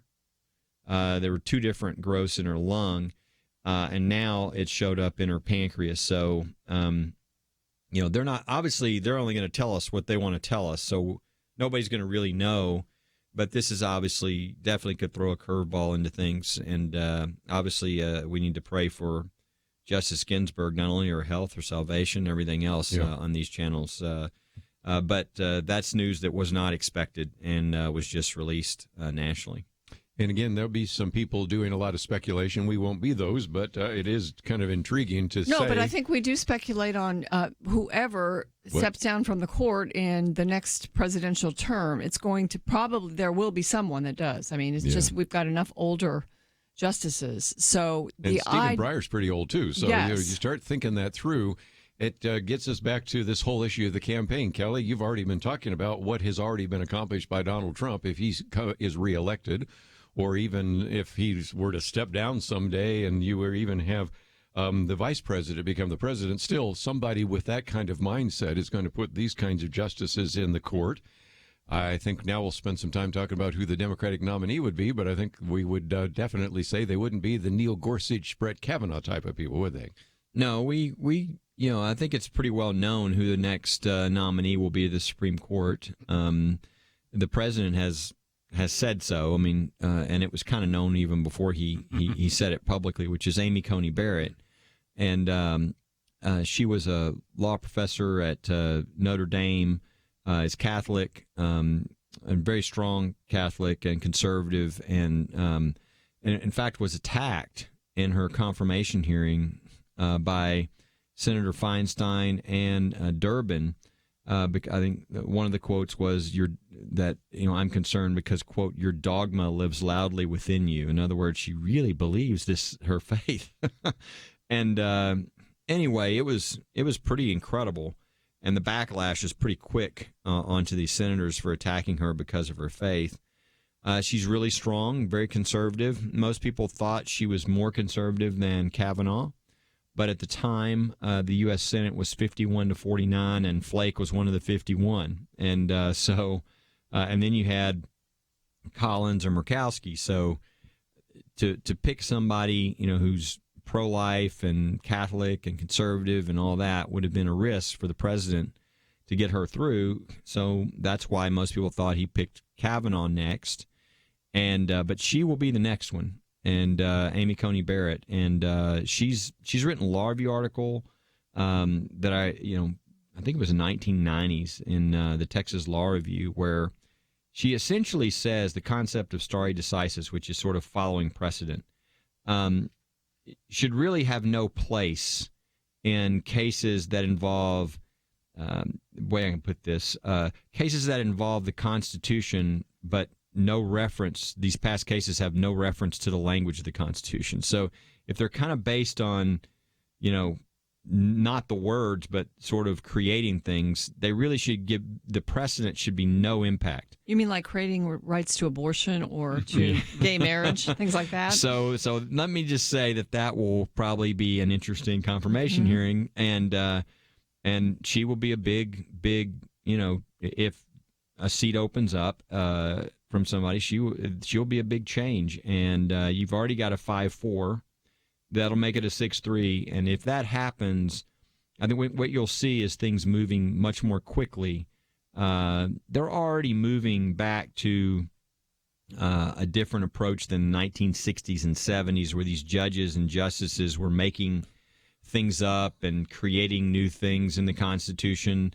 But I think you would see the change back to the words of the Constitution much quicker if you had 6, because then it only takes 4 to take a case. The chief right now is kind of slowing things down. I noticed. That's what I was going to say. He's the Constitution is whatever John Roberts thinks it is any day, right? Well, they believe it's their job. This is what's so weird for people to hear, but for the first time since probably the 1920s, we've got 5 justices who think their job is to determine what the original meaning of the text was.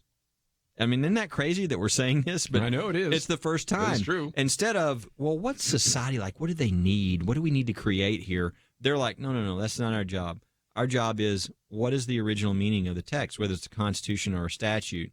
So that is very different. And so Roberts is trying not to have them go so fast back to the words of the Constitution that it looks like they're making some herky-jerky change, and so they're moving a little more slowly, but they're still moving in that direction. With an Amy Coney Barrett, I think things would pick up speed pretty quickly. When you think about this trend started back under the Reagan administration. There was a real effort to get people to come back to the Constitution. So to say that it's moving too fast is kind of interesting, but it is true that because of the president we have now, it is moving fast. It really is moving fast, but as it should be, because the groundwork has been laid for decades. And example number 1, which we talked about to begin the show, is the Bladensburg Cross. That's 50 years of law and decisions that were hostile to religious freedom, to religious symbols in public, to things that the founders would come back and go, what are you doing? It's not what the Constitution was about. And again, it only took, having this court for 1 year to say, you know what? We're not about that. We're about what the Constitution says. Let's go back to the Constitution. This Lemon decision that was issued 50 years ago is, as Justice Gorsuch said, a dog's breakfast.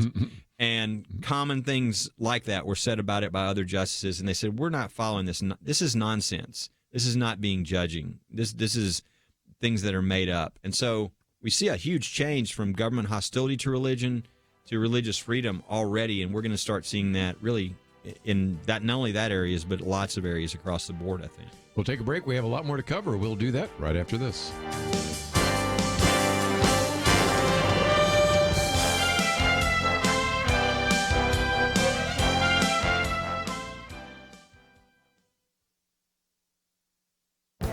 This is Viewpoints with Kirby Anderson. In previous commentaries, I've explained why we need better election security. But that doesn't mean Congress should pass just any bill that is supposed to increase election security. The U.S. Senate will consider the SAFE Act that was passed by the House. The word SAFE stands for Securing America's Federal Elections Act. While the legislation has some positive measures, it also contains many provisions that need to be changed. When the bill was considered in Congress, the Republicans offered numerous amendments that were all rejected, so the bill passed with only one Republican supporting it.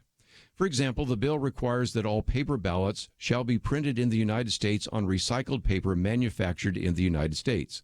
The problem with that is that some election officials testified that the sensitivity of ballot scanners would give false readings. The attempt to delete this provision was voted down in the House. Having a paper record is a good idea, but can also be provided by electronic voting machines.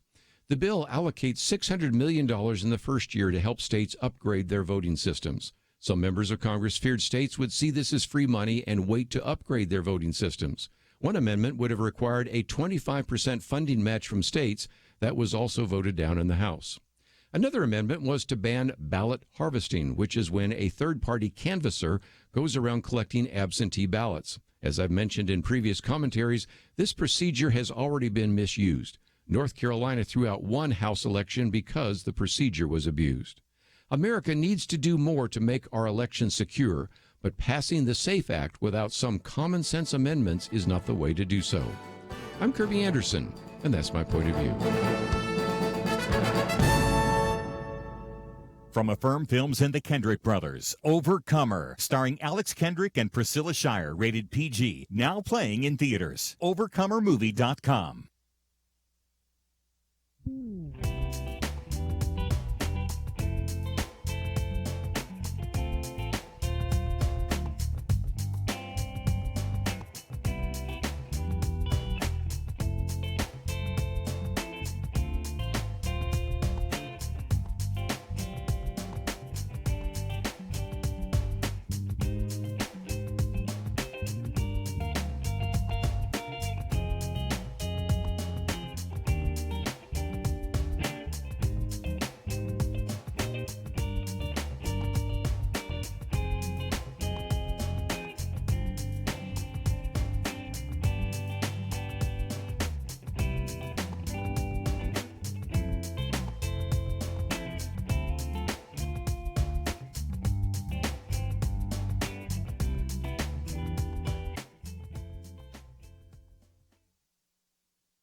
You're listening to Point of View, your listener-supported source for truth. Back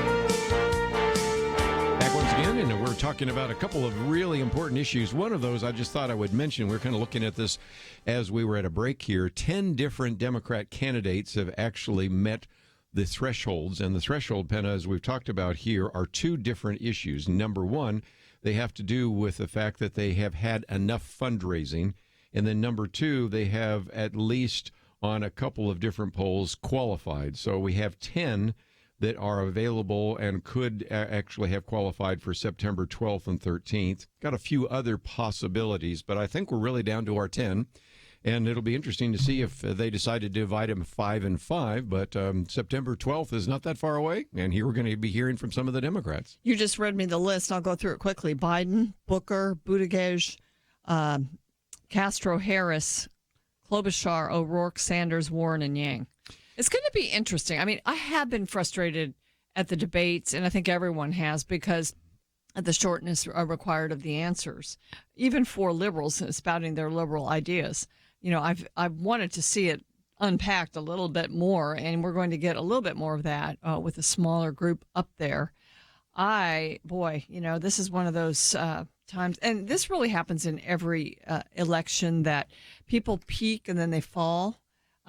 It did not happen, though, in the last Republican group, because Trump was ahead in the polls most of the time. Right. We saw others sort of peak and fall in the 2012 election. And, you remember a lot of our favorite, Michelle Bachmann, didn't she win the Iowa caucus? Yeah, there was kind of the flavor of the month kind of situation there for a while. So I don't know if that's going to happen here. Biden is able to beat Trump according to many polls, and yet he is, making so many stumbles that I just don't know I just don't know, I don't know. whether he's going to hold that position for a while. Elizabeth Warren is attracting huge crowds, but her ideas are so far to the left that she's just dangerous, and I don't think the party can win with someone like her. You know, and some people have said that maybe this will look a little bit like when Mitt Romney ran, or even a little bit like Donald Trump ran, where you have kind of a front runner, in this case it would be Biden, and then you have some other people that surface. There was who was the non-Mitt Romney, who was the non-Donald Trump. But when it was all said and done, it was Mitt Romney and it was Donald Trump. Yeah, that could happen to Biden. And it'd be the sense. same thing. You know, who's the non-Biden right now? Well, that's Elizabeth Warren and Bernie Sanders. And, you know, one of the things we've been making available, I just got to mention this, we've been making available my little booklet on climate change all week. Bernie Sanders comes out yesterday or the day before, a $16 trillion with a T, $16 trillion plan for the Green New Deal. And yet he's still in the running. And Kelly, I can see you reacting, so I want to hear your comments. Well, I mean, you know, gosh, I mean, it's like a joke. I mean, it's like, really? Is this what? I mean, I don't know how Trump gets so lucky to have his opponents be so outrageous. I mean, so unrealistic. Yeah, I mean, yes, let's. We want the government to take over all of energy. You know, so we're gonna. You know, take over all the businesses that have to do with oil and gas, everything else. We're gonna, you know, $17 trillion. I mean, there's no way you can do any of these. There's no way anybody in their right mind would do these things. And it's crazy. So you just keep getting Trump keeps getting gifts from his opponents. Now with Biden, it's usually he gets drug into these crazy things, too, that he doesn't usually agree with at first, but then he's told he has to or else he'll be attacked by his base. Biden's problem is he just doesn't seem coherent. I mean, he doesn't – it seems like there's something missing there. I don't think the debates would probably be a pretty, you know, picture for Biden. I mean, what is it? Last week he talked about being as vice president, being there when the Parkland shooting occurred. Yeah. And, you know, speaking to the students that survived yeah, when he you're wasn't like, even vice president no, then. That would be what do they call those memories that you create that are false? Yeah, you know, false memories. Yeah, it takes truth over facts anyway. He's already told us that. So there's one every couple of days, and so I don't. And then, of course, you hadn't even gotten into the stuff with his son and. Which is going to be an with issue. the Ukraine and sometime. I mean, very corrupt. What happened there was beyond unseemly. So there's a lot of problems there too. I keep wondering if, and you know, you've seen some of the calls. I keep wondering if they're not going to look at this eventually and go, "This is not going to work. These candidates are not going to work. Let's go find somebody else." Michelle Obama or whatever. Michelle Obama was, I think, very wise to say, "I don't want to have anything to do with this." I mean, if you're about what they announced, I think yesterday, they'd like to buy the $27 million home in the Hamptons. Well, on 29 acres. I mean, it's just massive. They've got a nice life now. Yeah. Why would you? You know, I mean, he can go and speak and make $500,000 or whatever. And so, why would you throw yourself into that if you're finally you sort of served your time? You're about to finally enjoy life a little bit. So I would be surprised if they can convince her, but I keep wondering, they got to go find somebody else because I don't think the lineup they've got right now is going to work. You got 70-somethings running against 70-somethings. Think about this. Trump will be 74 in 2020. And this article here reminds us that Joe Biden, Bernie Sanders, Elizabeth Warren are all in their 70s as well. I mean, a lot of people thought maybe it'd be Kamala Harris. I just don't think that's happening now. I did before, but I just don't think she's not even running number one in California, which I thought was going to give her the lion's share of delegates. So I don't know. She wants to be president so badly that she has shown herself not to have convictions. Yeah. And that's hurt her. That hurts her. Yeah, I think that really especially does. with Democratic primary voters, you know, and it'd help you hurt you in the general election as well. But I don't know, is it Oprah Winfrey? I mean, like you said, we're just trying to say, what do you end up with? You have a 70-something man or woman running against a 74-year-old Donald Trump. And that's what you got. And again, one of the articles Donald Trump here, has a lot of energy, and he doesn't. Yeah. I don't think he really makes mistakes. He does say some crazy things, but I think a lot of it is by design. Oh, yeah. Oh, the Greenland, for example. Is he going to come back from the G7 having bought Greenland or Isle of Man or something? I don't know what he's going to buy. Well, I did see something interesting funny. about Greenland today. Yes. That they have a lot of those types of minerals in that country that and China's trying to get control of because they're used in technology and cell phones and That's things very like that. true. So it would be really good for us to own Greenland. So there's some other reasons. Mark Thiessen wrote about it in the Washington Post today. So perhaps I'll do my commentary on that this weekend. That would be outstanding. But again, one of the reasons I put this Victor Davis Hanson, who, by the way, was in Dallas the other day, I wish we could have got him on the show, is what could sink Trump's chances. Because if you normally have a good economy, and I would say good economy right now in terms of a stock market looking pretty good, lowest unemployment in history for African Americans, lowest unemployment in history for Latinos and Hispanic Americans, lowest unemployment for women in 50 years, median family income increasing every single year. Of course, a lot of people talking about a recession, but it's hard to run against an incoming or an incumbent president, it's probably a better way to say that, with a good economy. And unless you have a hurricane, a third-party candidate, or this recession, seems like the odds-on favorites say he might actually be reelected. What's your thoughts? Yeah, well, I think that's why the president spoke out so strongly today against the Fed. He's in this battle with China. China added tariffs against the United States today, and Trump's going to respond to that. But he's kind of like, look, I'm fighting this battle that short term is a little painful on the economy, but long term, we have to do it. China's stealing our intellectual property. They've just been ripping us off, and nobody's bothered to say stop until Trump. And so he's kind of like, so we've got this danger of a recession because I'm in this little battle here. Everything else is going really well. And then the Fed, won't lower interest rates. They're like playing against me. So I don't know if people saw his tweet, but he basically said, I'm not sure who's worse, for, our country and for, he said, Powell, the head of the Fed, or Chairman Xi, the head of China. And so I thought, well, that's a pretty strong comment, but I think he's realizing that, the Fed's not helping me, and the economy, I'm doing everything I'm supposed to be doing as far as getting the economy going, but at the same time, I have to fight China. Somebody's got to do this, and it's a short-term problem, but it's a long-term thing that really every president should do until they really stop violating all the laws and stealing everybody's intellectual property and all of our companies' secrets. Let's take a break. I want to come back. I want to get Penna's comments, but we have one of those mandatory breaks coming up. And this is the third article we've posted here about President Trump and the recession and whether or not that will affect him.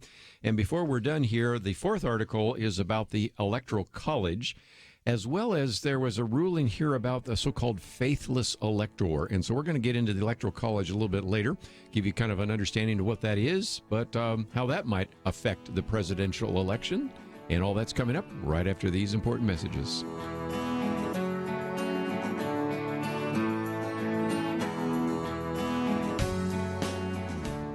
Point of View is committed to spreading the truth, oftentimes a truth that those in political power don't like getting heard. But the only way it can be heard is if our team stands strong together, if you do what you can to support the Point of View Truth Team. It's having an impact, as we heard recently from U.S. Representative Louis Gohmert. Everywhere I go, I hear people that you have influenced, that Point of View has affected.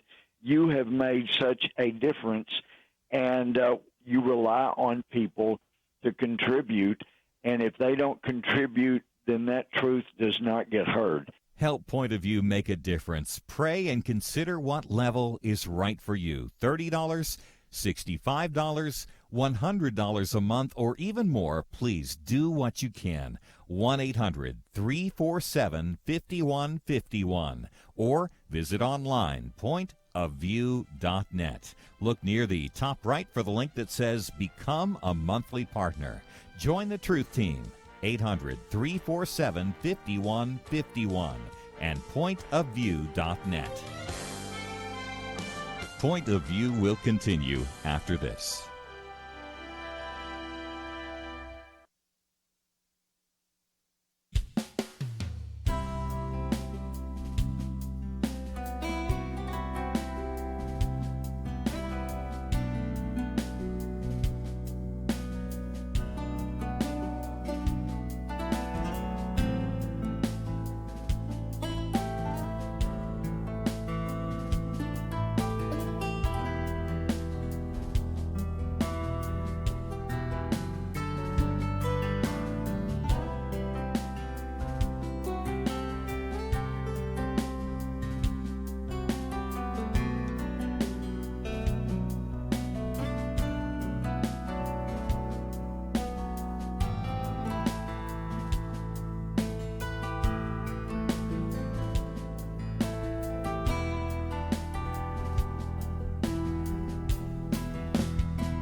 You are listening to Point of View.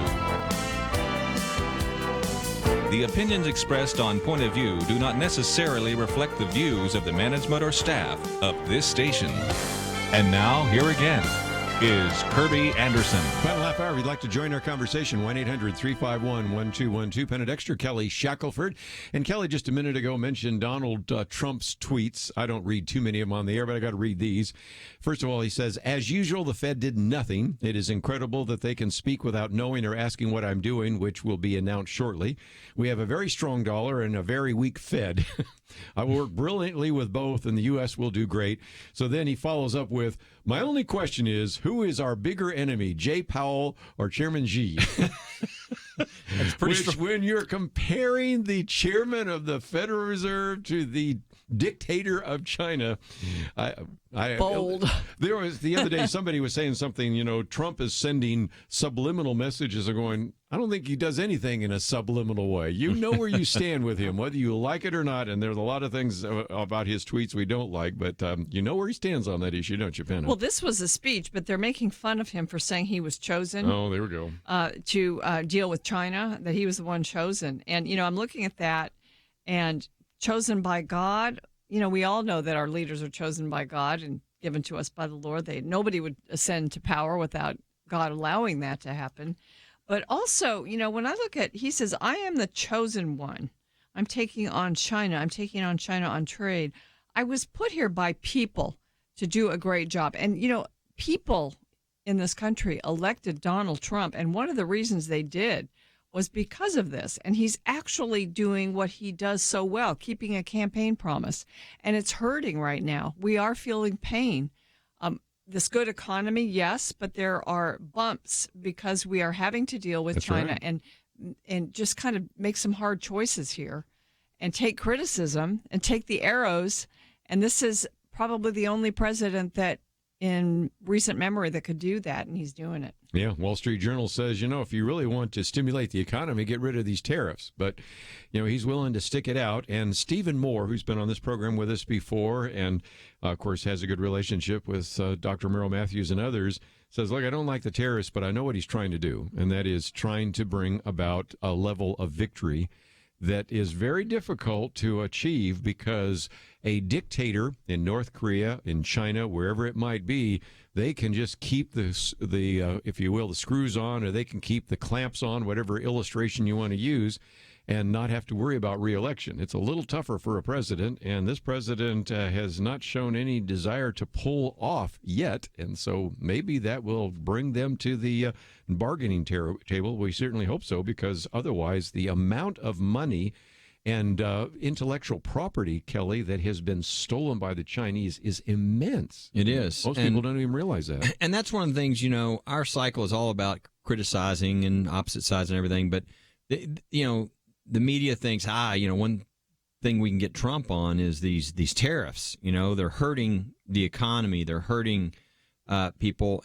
But the problem with that is I feel like it sends a signal to China that we'll just wait out this guy. That's what's happening. And then the next guy will fold. And I wish, I see that picture in my brain of when they ask all the Democratic candidates, who thinks that illegal immigrants should get free health care, and they all raise their hand. I'd love to see that with Democrats, Republicans across the board that says, who is going to continue the tariffs on China until they stop stealing I wish if everybody would raise their hand, then I think we could get something done with China. But if they think that as soon as they get rid of Trump, they'll be able to get away with this again, then why should they come to the table and start acting correctly? Do you think this is going to be a topic of discussion at the next debate? I wish it would be, because it would be, I think, powerful if somebody were to say, we did give away a lot of our secrets under the Clinton administration. You were around when we got talking about that. And would your administration fall into the same trap? But I don't think those kind of questions are going to be asked. But that would be a very good question, because there are very good pieces of evidence. Let me just use one. I'm not claiming to have all the facts in front of me right in the moment. But there are people that said that Chinese missiles were never able to hit their targets.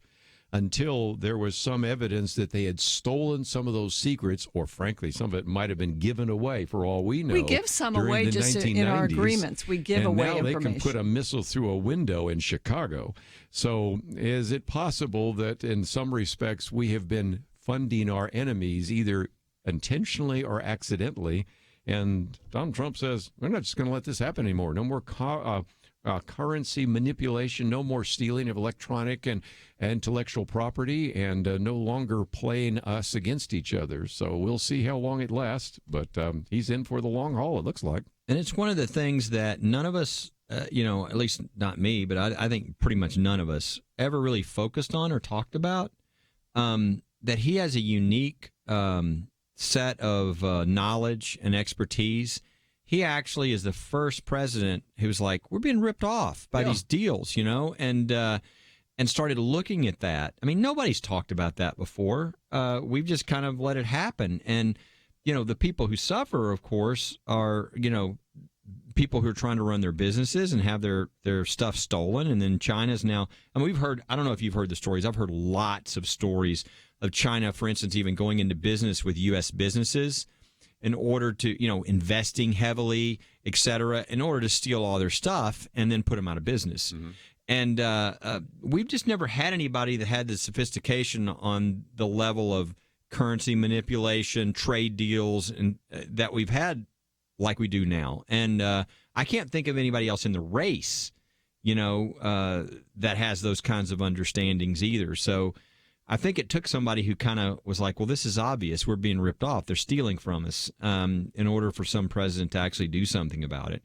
And what I love, I've seen a lot of interviews with people, farmers and others, that say, look, we know this is hurting us. It's hurting me short term, but I know this is right. We've got to do this. We've got to stop what's going on. So I think there are enough people who understand that it is a short-term pain, but it's something that's important, or else we're not going to be number one in the world anymore, because all of our stuff's going to be stolen, and we're giving everything away to China, and they'll be number one. Yes. Let me change topics, if I might, just for a few minutes, because I want to get some comments around the roundtable about this idea of the Electoral College. And the reason we're talking about it is because Alexandria Ocasio-Cortez made a big deal about it on Instagram. And if you, and I wouldn't recommend it for anybody, but if you want to go to her website and some of her feeds and Facebook and others, there's one picture where they're driving down the road and it's a vacant area. You can see farmland and nothing else. Says, boy, look at the Electoral College. It really got a lot of people out there. And so the implication is that we should be electing our president based upon population. My argument would be that didn't make sense back when the framers got together, because they were afraid that maybe Virginia or New York would kind of dominate. It's true now that if you just want New York and California and maybe Illinois to determine who the next president is, that's what happens when you go to a popular vote. Mm-hmm. And the article I've posted here it's a quote at least from Tara Ross, who wrote a very good book, The Indispensable Electoral College. Mm-hmm. And it's a book by Regnery. By the way, we had Mr. Regnery on the program earlier in the week talking about some of the books and resources and things. But there are just very good reasons still to keep the Electoral College. This is not some anachronism of the 18th century, is it? It's almost that there's more reasons, because we have so much population centered in the cities. And when you look at some of the red states like Texas, for instance, you still see the cities, the population centers, being very liberal. So you would really never elect a conservative again, I don't think, if you did away with the Electoral College. And you would leave out entire sectors of the population that are important to the population, the rural population, the people that own small businesses and that live out in middle America, the people that live in the South, and Black America, for instance. Vernon Jordan, I believe it was, said take away the Electoral College, yes, and the importance of the Black vote melts away. This is quoted in the article that we posted. Did we post this article? Yes, this is the fourth article. Mm-hmm. Okay, yes. Great. I'm glad we did, because I think this is a topic that people don't understand. It's sometimes counterintuitive. You'd think one man, one vote. But the reason that it doesn't work is because, in a sense, we want to avoid a kind of a mob rule democracy. We mm-hmm. live in a republic. It's a representative republic, and every state has certain certain power and certain abilities to make a difference in the union in our country. So, you know, and it's always been something we've had to deal with after every election, especially when the electoral vote and the popular vote have different outcomes. Yes. I want to come back from the break and hear from Kelly, because I love his favorite line. He says, well, if you want to do away with electoral college, you want to do away from the United States Senate. Isn't that one of your lines? Yeah, that's the only reason it's not a popular vote is because, I don't know if people know how the electoral numbers are given, but it's how many congressmen do you have? How many House members do you have? How many senators? Congress is apportioned based upon population. The Senate gets 2 per state. So what you're saying is we don't need a Senate. Yeah. And it's really dumb. And as you can tell, I've learned Kelly's best line. You know, you want to get rid of a Senate? No. Well, then you don't want to get rid of the Electoral College. We'll be right back.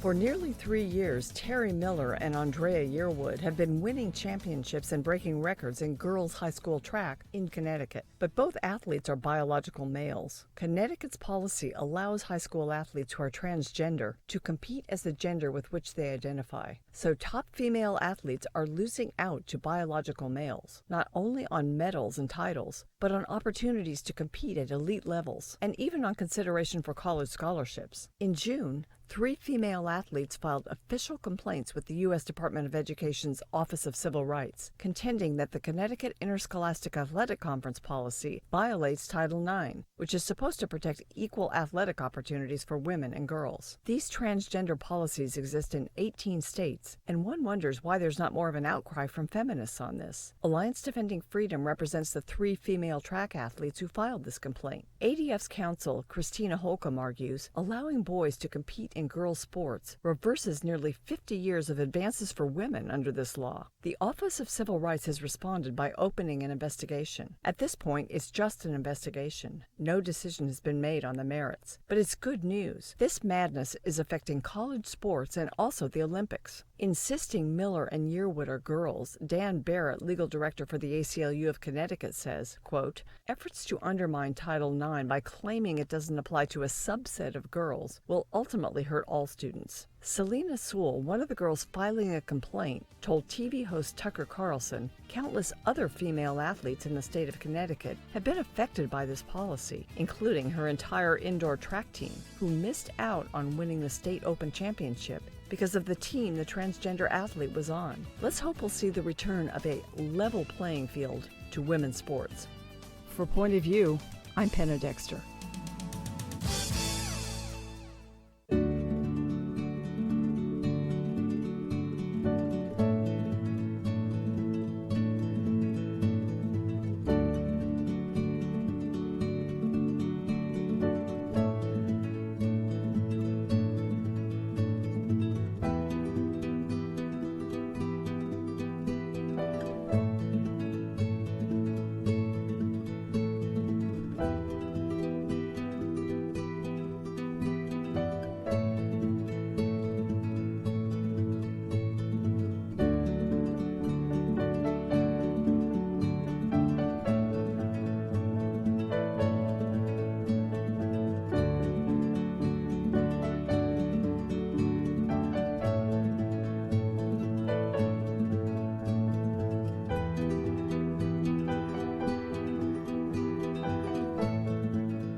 Now, back to Point of View, your listener-supported source for truth. Time for a few more minutes. Want to talk about the Electoral College. Penna Dexter, Kelly Shackelford.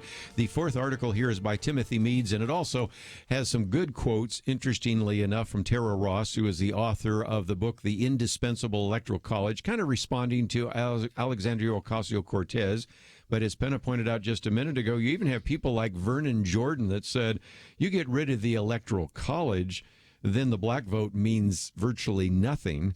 And, of course, as we've already pointed out, you end up with a situation in which a couple of urban areas determine who the next president is, and you completely ignore people in the rural areas, suburban areas, and the rest. There's another one. What if you have a really close election, Kelly Shackelford, and oh my gosh, I think we've had one of those in 2000.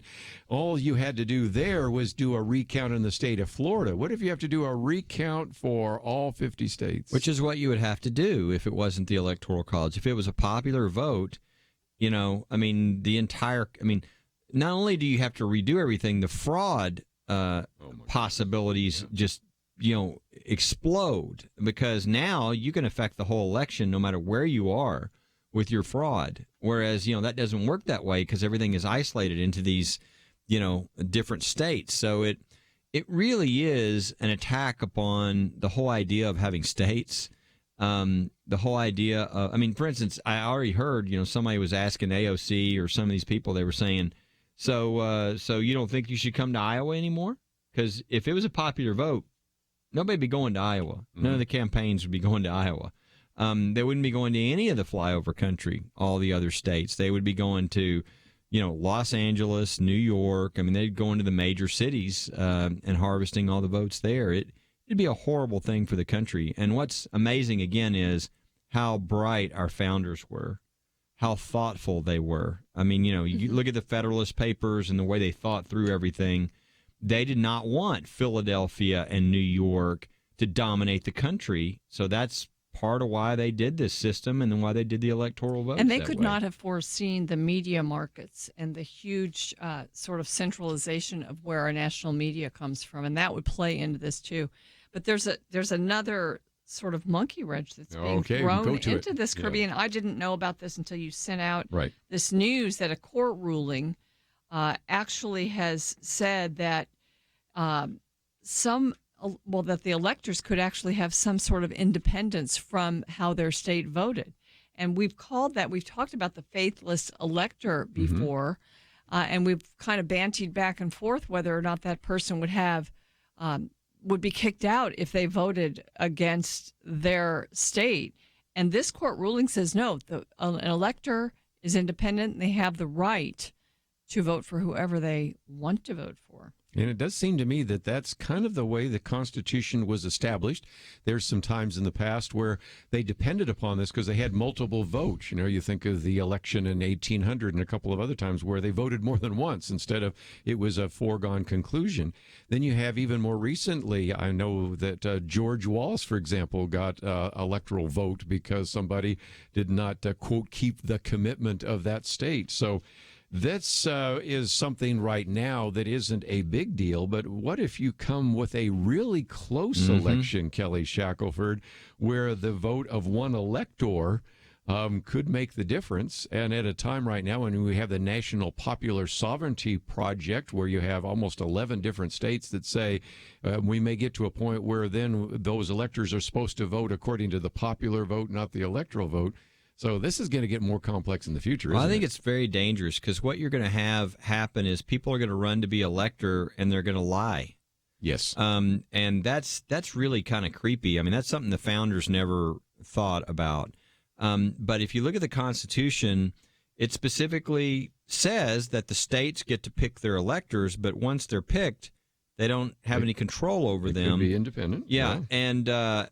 And so, all right, that being the case, the only thing I've heard, which sounds like it would work in stopping what I think would be really a bad situation, would be, and again, I'm going from memory here. I'd have to pull out my Constitution, but I'm pretty sure that the elector cannot be an elected federal official, but I think it's federal. I don't think that prohibition applies to them being an elected official in your state or something. If that's true, then I think the way to go with electors from now on is to pick somebody in their party to represent them, because I think they would not be likely to, pull one of these shenanigans. Yeah, they might lose in their next election. Yeah, that would end their political career. So if it was a Democrat elector, you would pick a Democratic, state representative or somebody, not a federal. And I think you would probably get people voting for what they were pledged to. But otherwise, I think it's really dangerous. You could have a subversive attempt to take over an election through a bunch of people being placed and lying and then going as electors and then doing something very different. And that would So apparently we not be have good. laws in some states. We do. 30 Yeah. states that say you have to vote as an elector.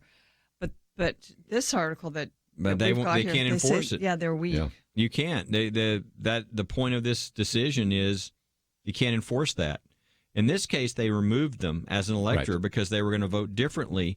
And so you've got a state law or whatever that says if our state votes for, whoever, then all of our electoral votes go to that candidate. But then you elect the elector and they say, not going to do that. Again, the argument is that once they are the Constitution lets the state pick the elector, it does not allow them to tell the elector who to vote for.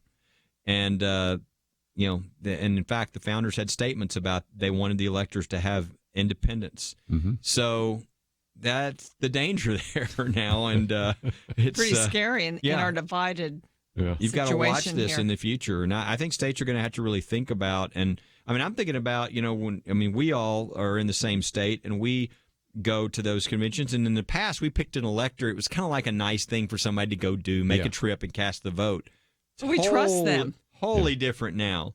Now you've got to know that person is going to really vote for who, they're pledged to vote for, or you could have these kinds of shenanigans occur. Yeah, and again, I've been in some of those meetings where they've said, I pledge to vote for this. I'm not going to do what the elector in Ohio voted for Kasich instead of Clinton, or the person, was it Mississippi, or I guess it was Alabama, voted for George Wallace. But you're going to have to pay attention to it, and it's different in each state because, again, most states, all of them, vote for one individual, but a few states like Maine and some others split them up, and so it's going to get real confusing real quickly.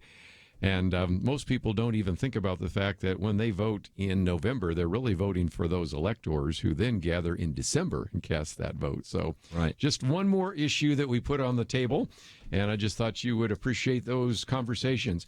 Kelly, just before we go, again, we have a link to First Liberty, and right now there's a great story that they can find out about your victory in the Orthodox Jewish Synagogue, and they can also sign up to get your newsletter. Talk about that. A little bit down the page, it says sign up here for the insider updates, and I would encourage people to get that if you're not getting it. The one you would have gotten today has a number of things that you would want. Number one, it's an article that you probably haven't seen anywhere about what's happening with the judicial nominees and how the attacks or obstruction is greater. We show all the charts, everything else.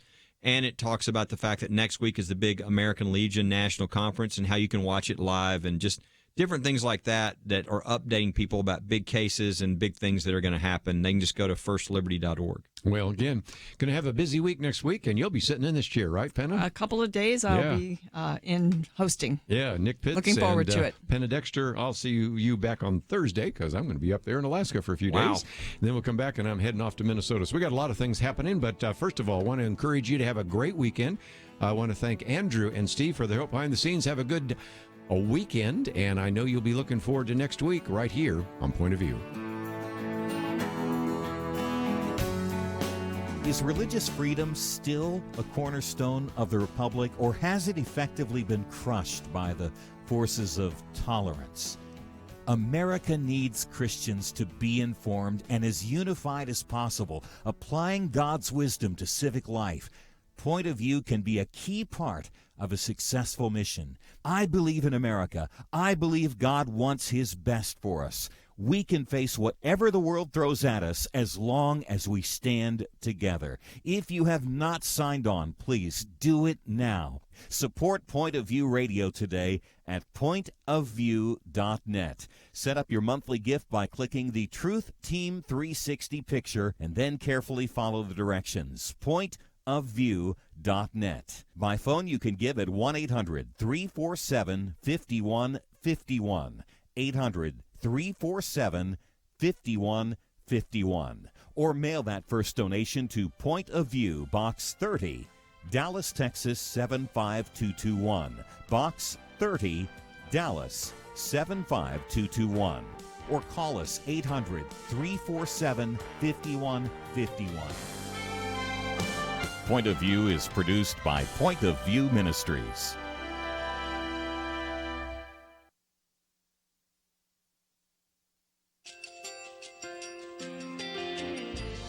I just want to thank you so much for all the wonderful programming you have. You're just absolutely fantastic. I recently started listening to Point of View, and I really found it interesting because of the different subjects you cover. Thank you for that. I really appreciate everything that you do in keeping us informed. Thank you.